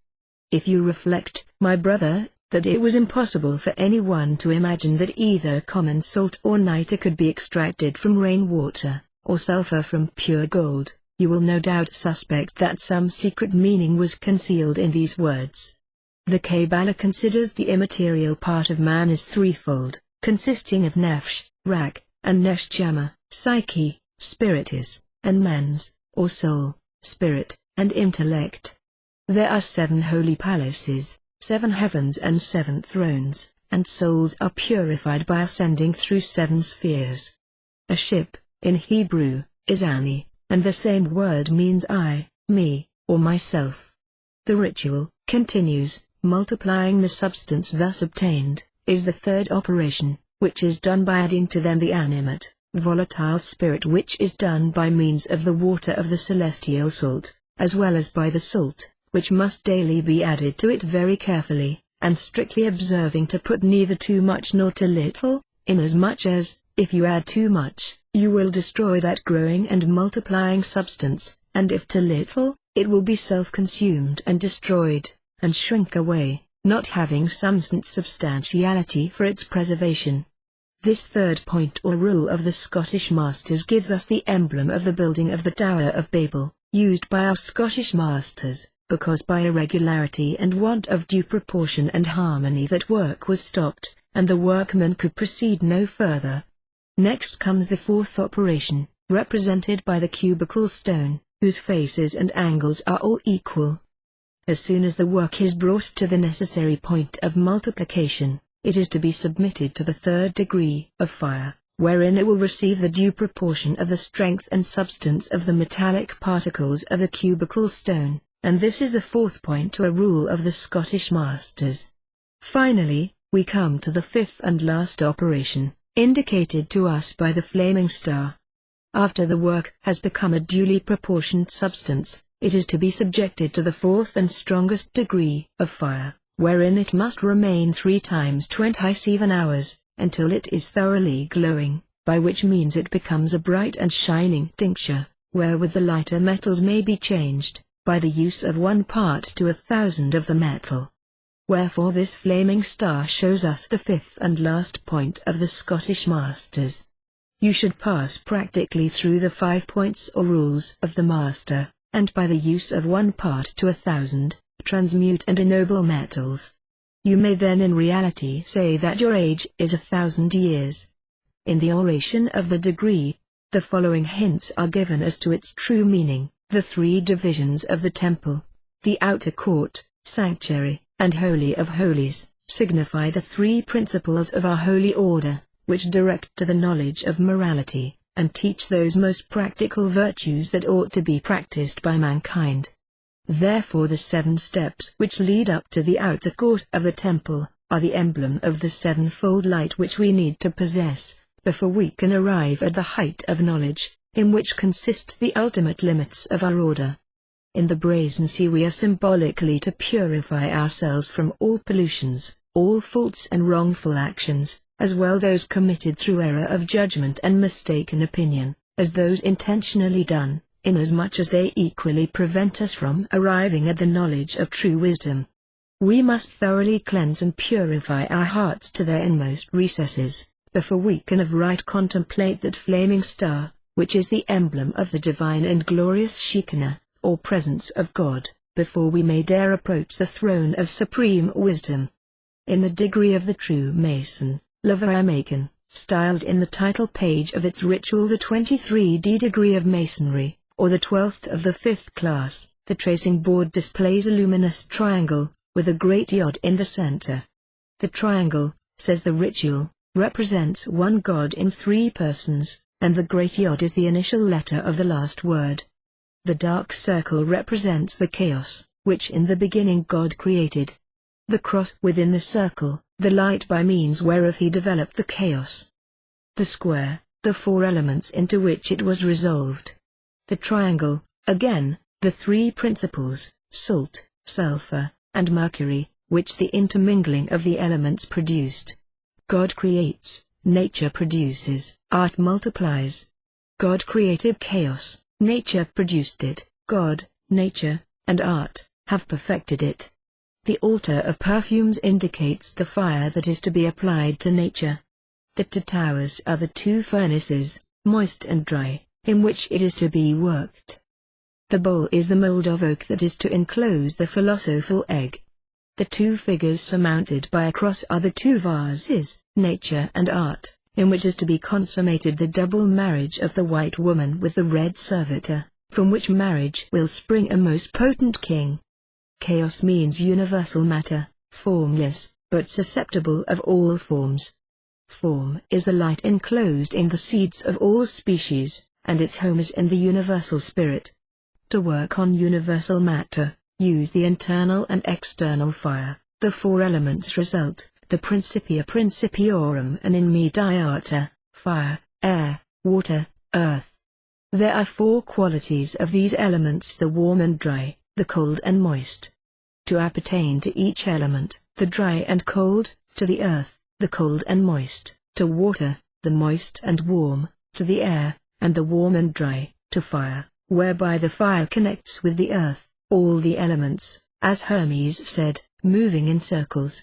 From the mixture of the four elements and of their four qualities, result the three principles, mercury, sulfur, and salt. These are the philosophical, not the vulgar. The philosophical mercury is a water and spirit, which dissolves and sublimates the sun. The philosophical sulfur, a fire and a soul, which mollifies and colors it. The philosophical salt, an earth and a body, which coagulates and fixes it, and the whole is done in the bosom of the air. From these three principles result the four elements duplicated, or the grand elements, mercury, sulfur, salt, and glass, two of which are volatile, are the water, mercury, and the air, sulfur, which is oil, for all substance is liquid in their nature, void fire, which takes from the one, water, and burns the other, oil, but the other two are dry and solid, to wit, the salt, wherein fire is contained, and the pure earth, which is the glass, on both of which the fire has no other action than to melt and refine them, unless one makes use of the liquid's alkali. For, just as each element consists of two qualities, so these great duplicated elements partake, each of two of the simple elements, or, more properly speaking, of all the four, according to the greater or less degree of each, the mercury partaking more of the water, to which it is assigned, the oil or sulfur, more of the air, the salt, of the fire, and the glass, of the earth, which is found, pure and clear, in the center of all the elementary composites, and is the last to disengage itself from the others. The four elements and three principles reside in all the compounds, animal, vegetable, and mineral, but more potently in some than in others. The fire gives them movement, the air, sensation, the water, nutriment, and the earth, subsistence. The four duplicated elements engender the stone, if one is careful enough to supply them with the proper quantity of fire, and to combine them according to their natural weight.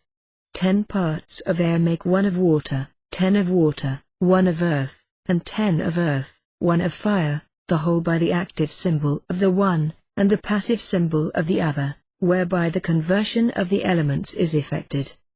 The allusion of the ritual, here, is obviously to the 4 worlds of the Kabbalah.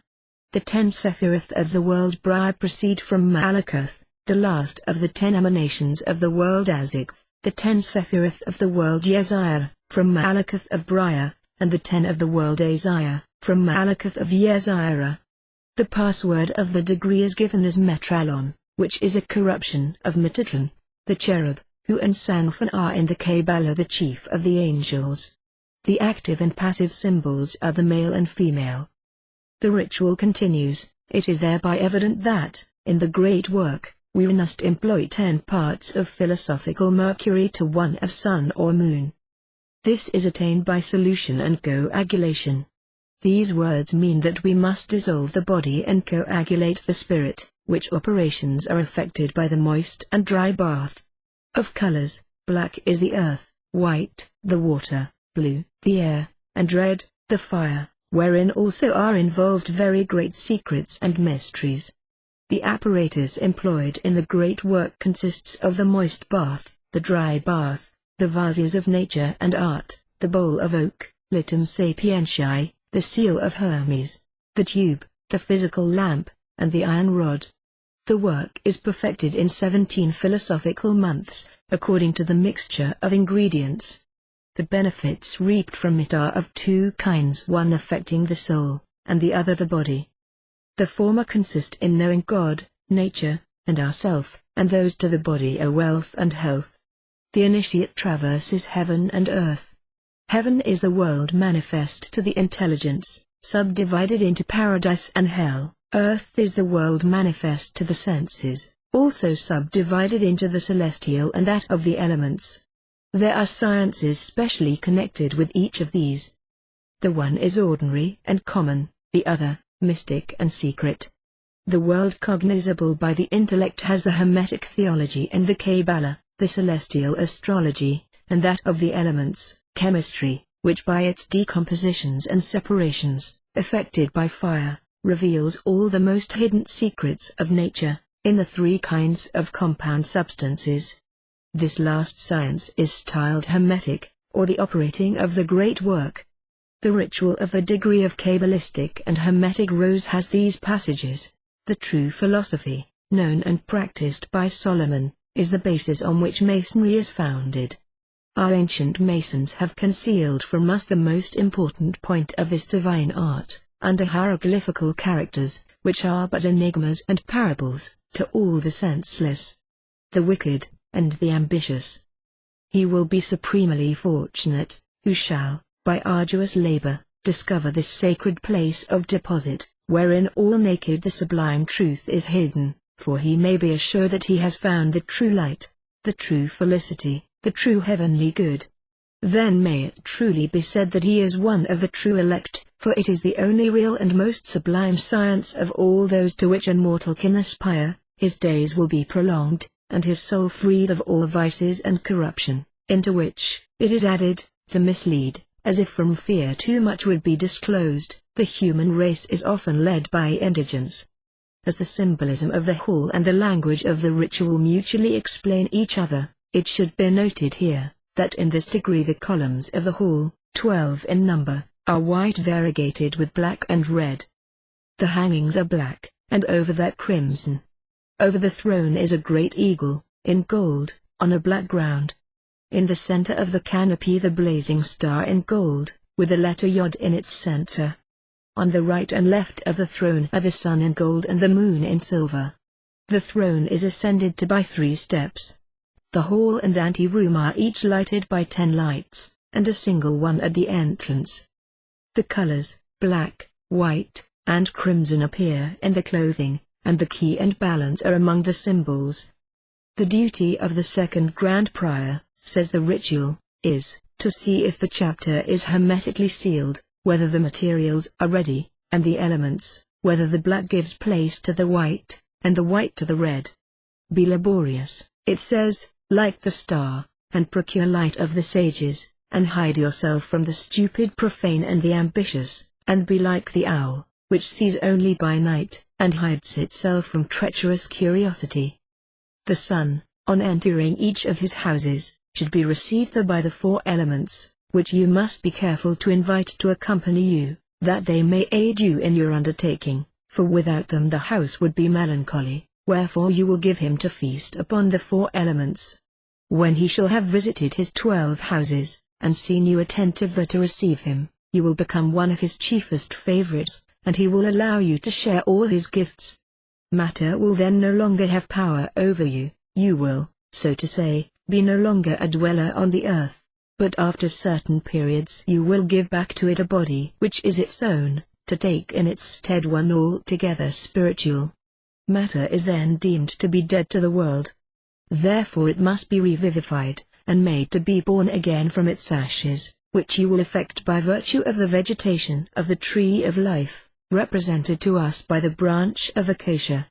Whoever shall learn to comprehend and execute this great work, will know great things, say the sages of the work, but whenever you depart from the center of the square and the compass you will no longer be able to work with success. Another jewel is necessary for you, and in certain undertakings cannot be dispensed with. It is what is 10-1 led the Kabbalistic particle. This carries with it the power of commanding the spirits of the elements. It is necessary for you to know how to use it, and that you will learn by perseverance if you are a lover of the science of our predecessors the sages. A great black eagle, the king of birds. He alone it is that can fire the sun, material in its nature, that has no form, and yet by its form develops color. The black is a complete harbinger of the work, it changes color and assumes a natural form, out whereof will emerge a brilliant Sunday. The birth of the sun is always announced by its star, represented by the blazing star, which you will know by its fiery color, and it is followed in its course by the silvery luster of the moon. A rough ashlar is the shapeless stone which is to be prepared in order to commence the philosophical work, and to be developed, in order to change its form from triangular to cubic, after the separation from it of its salt, sulfur, and mercury, by the aid of the square, level, plumb, and balance, and all the other Masonic implements which we use symbolically. Hear me put them to philosophical use, to constitute a well-proportioned edifice, through which you are to make pass the crude material, analogous to a candidate commencing his initiation into our mysteries. When we build we must observe all the rules and proportions, for otherwise the spirit of life cannot lodge therein. So you will build the great tower, in which is to burn the fire of the sages, or, in other words, the fire of heaven, as also the sea of the sages, in which the sun and moon are to battle. That is the basin of purification, in which will be the water of celestial grace, water that doth not soil the hands, but purifies all leprous bodies. Let us labor to instruct our brother, to the end that by his toils he may succeed in discovering the principle of life contained in the profundity of matter, and known by the name of alcohist. The most potent of the names of deity is Adonai. Its power is to put the universe in movement, and the knights who shall be fortunate enough to possess it, with weight and measure, shall have at their disposition all the potencies that inhabit it, the elements, and the cognizance of all the virtues and sciences that man is capable of knowing. By its power they would succeed in discovering the primary metal of the sun, which holds within itself the principle of the germ, and wherewith we can put in alliance and 6 other metals, each of which contains the principles and primitive seed of the grand philosophical work. The 6 other metals are Saturn, Jupiter, Mars, Venus, Mercury, and Luna, vulgarly known as lead, tin, iron, copper, quicksilver, and silver. Gold is not included, because it is not in its nature a metal. It is all spirit and incorruptible, wherefore it is the emblem of the sun, which presides over the light. The vivifying spirit, called alcohist, has in itself the generative virtue of producing the triangular cubical stone, and contains in itself all the virtues to render men happy in this world and in that to come.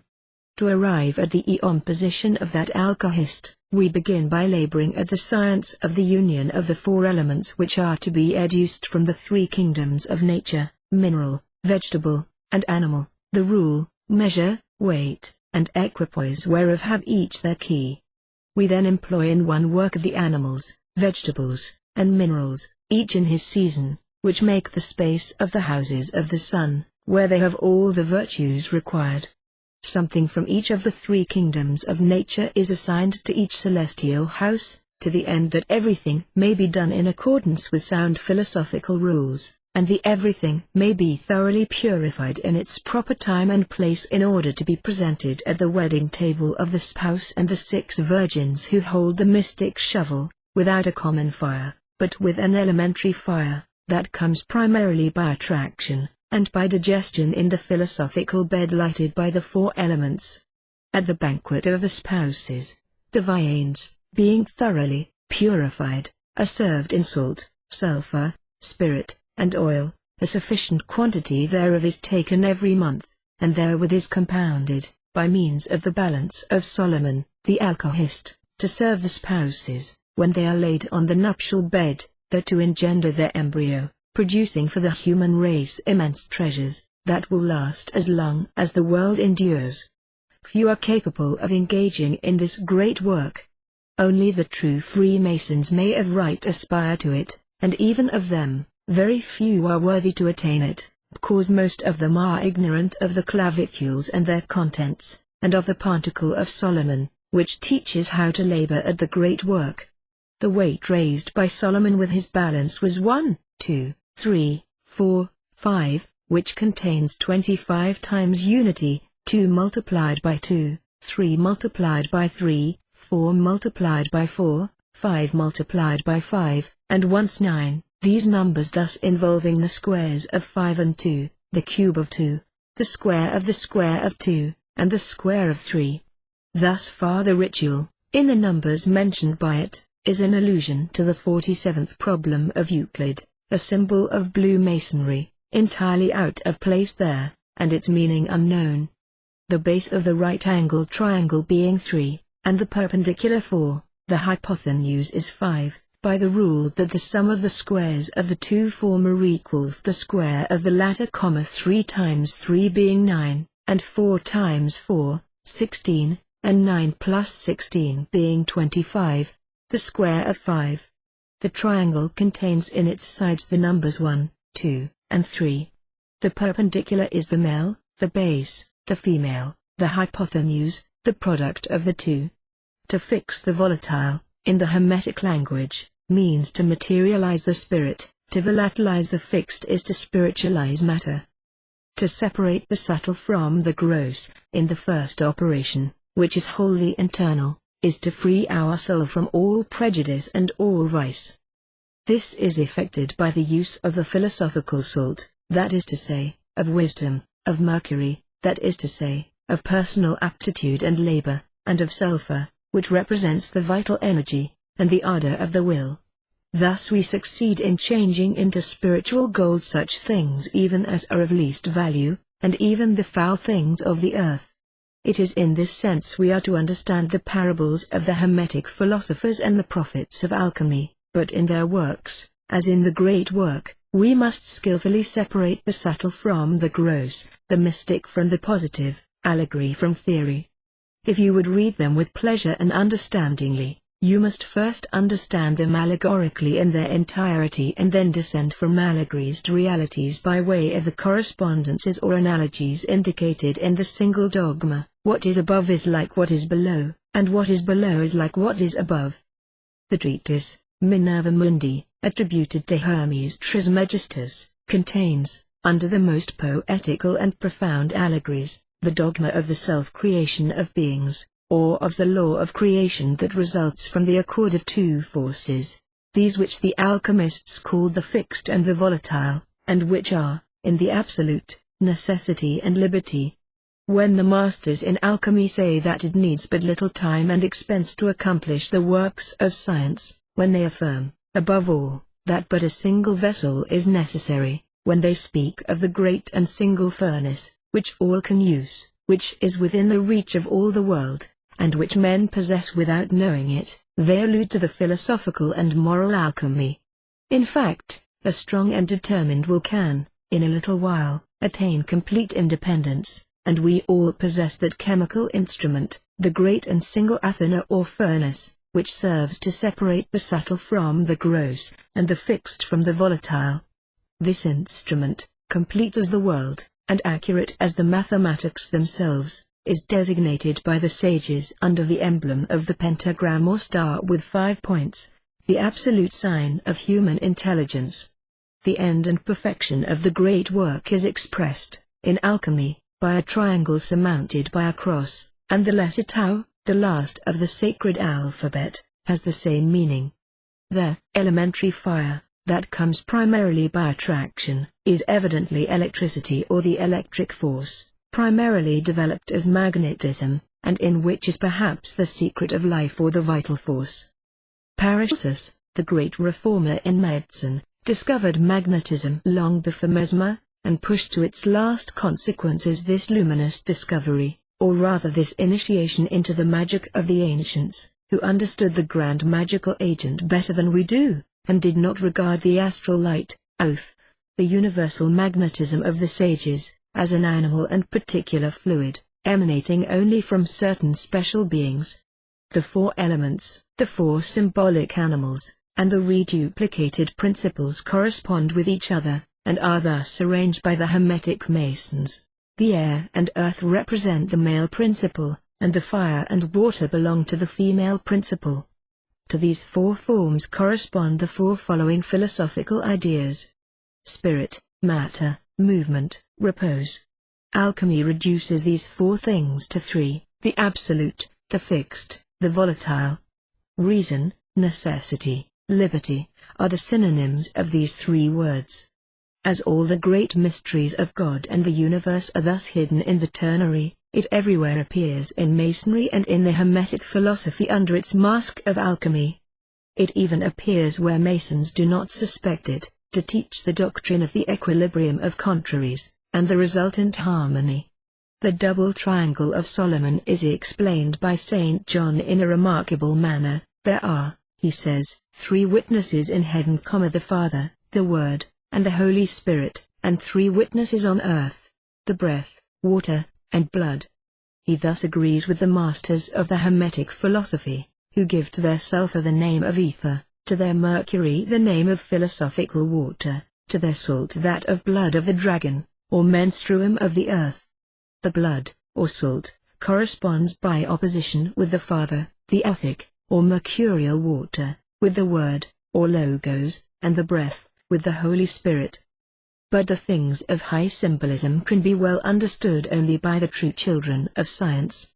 Alchemy has its symbolic triad of salt, sulfur, and mercury, man consisting, according to the Hermetic philosophers, of body, soul, and spirit. The dove, the raven, and the phoenix are striking symbols of good and evil, light and darkness, and the beauty resulting from the equilibrium of the two. If you would understand the true secrets of alchemy, you must study the works of the masters with patience and assiduity. Every word is often an enigma, and to him who reads in haste, the whole will seem absurd. Even when they seem to teach that the great work is the purification of the soul, and so to deal only with morals, they most conceal their meaning, and deceive all but the initiates.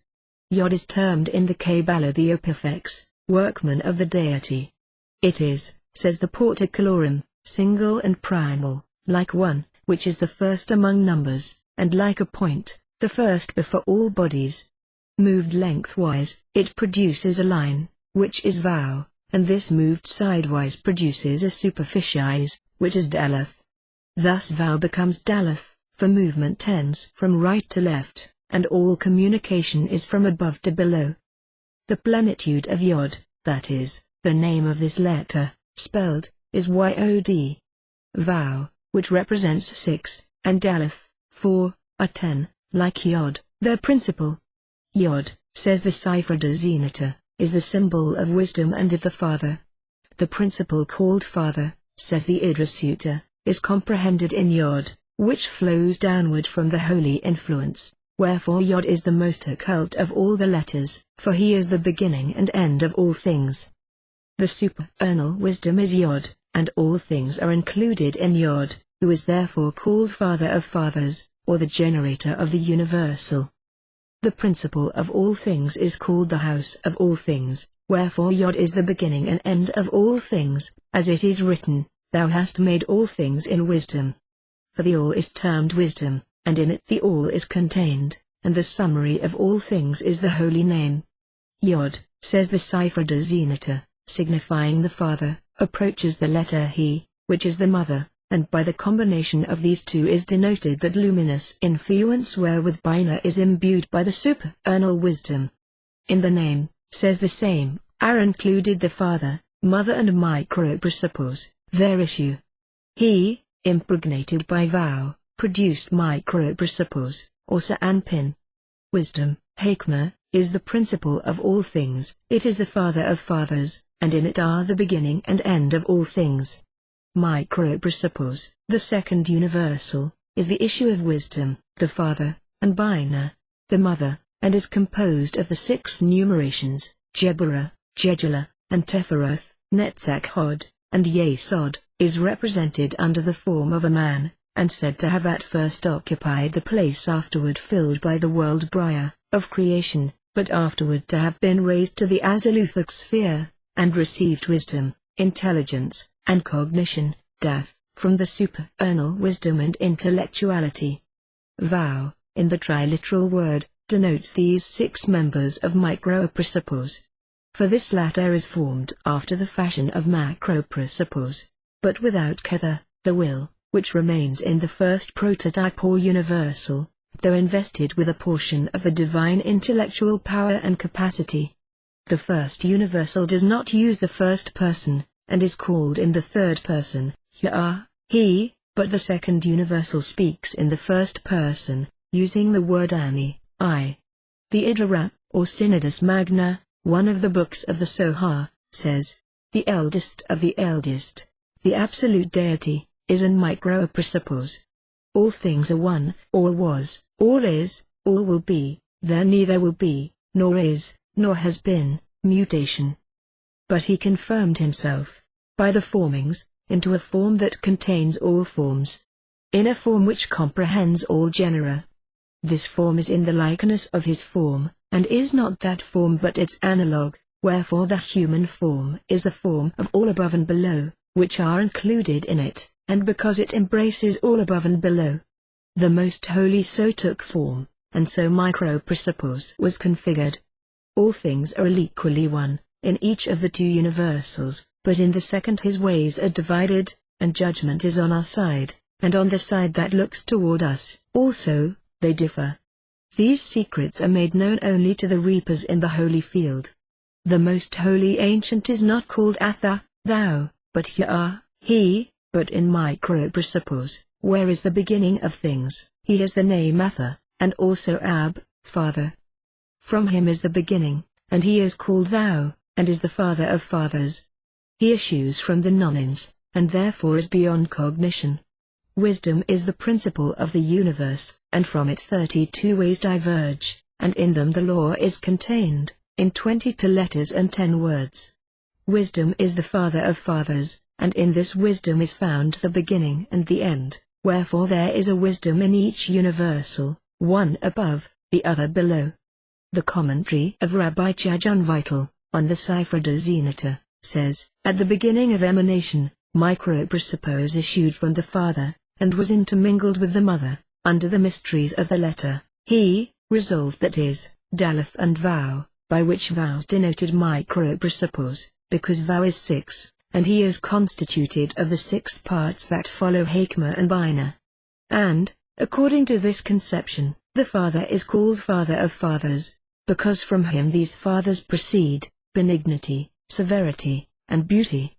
Microprosopos was then like the letter Vow in the letter he, because he had no head, but when he was now born, 3 brains were constituted for him, by the flow of divine light from above.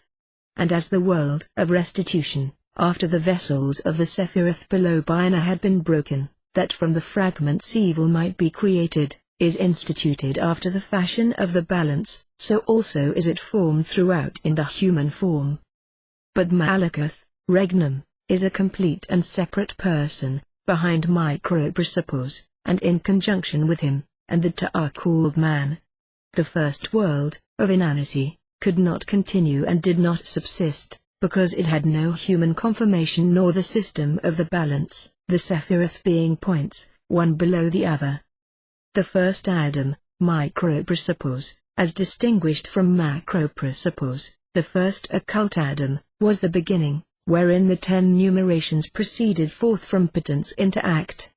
Microprosopos is the second garment or interposed medium, with respect to the Elder Most Holy, who is the name Tetragrammaton, and he is called Elohim, because the former is absolute commiseration, while in Macroprosopos his lights have the nature of severities, with respect to the Elder Universal, though they are commiseration, with respect to the lights of Malakuth and the 3 lower worlds. All the confirmations of macro-principles come from the first Adam, who, to interpose a second covering, caused a single spark to issue from the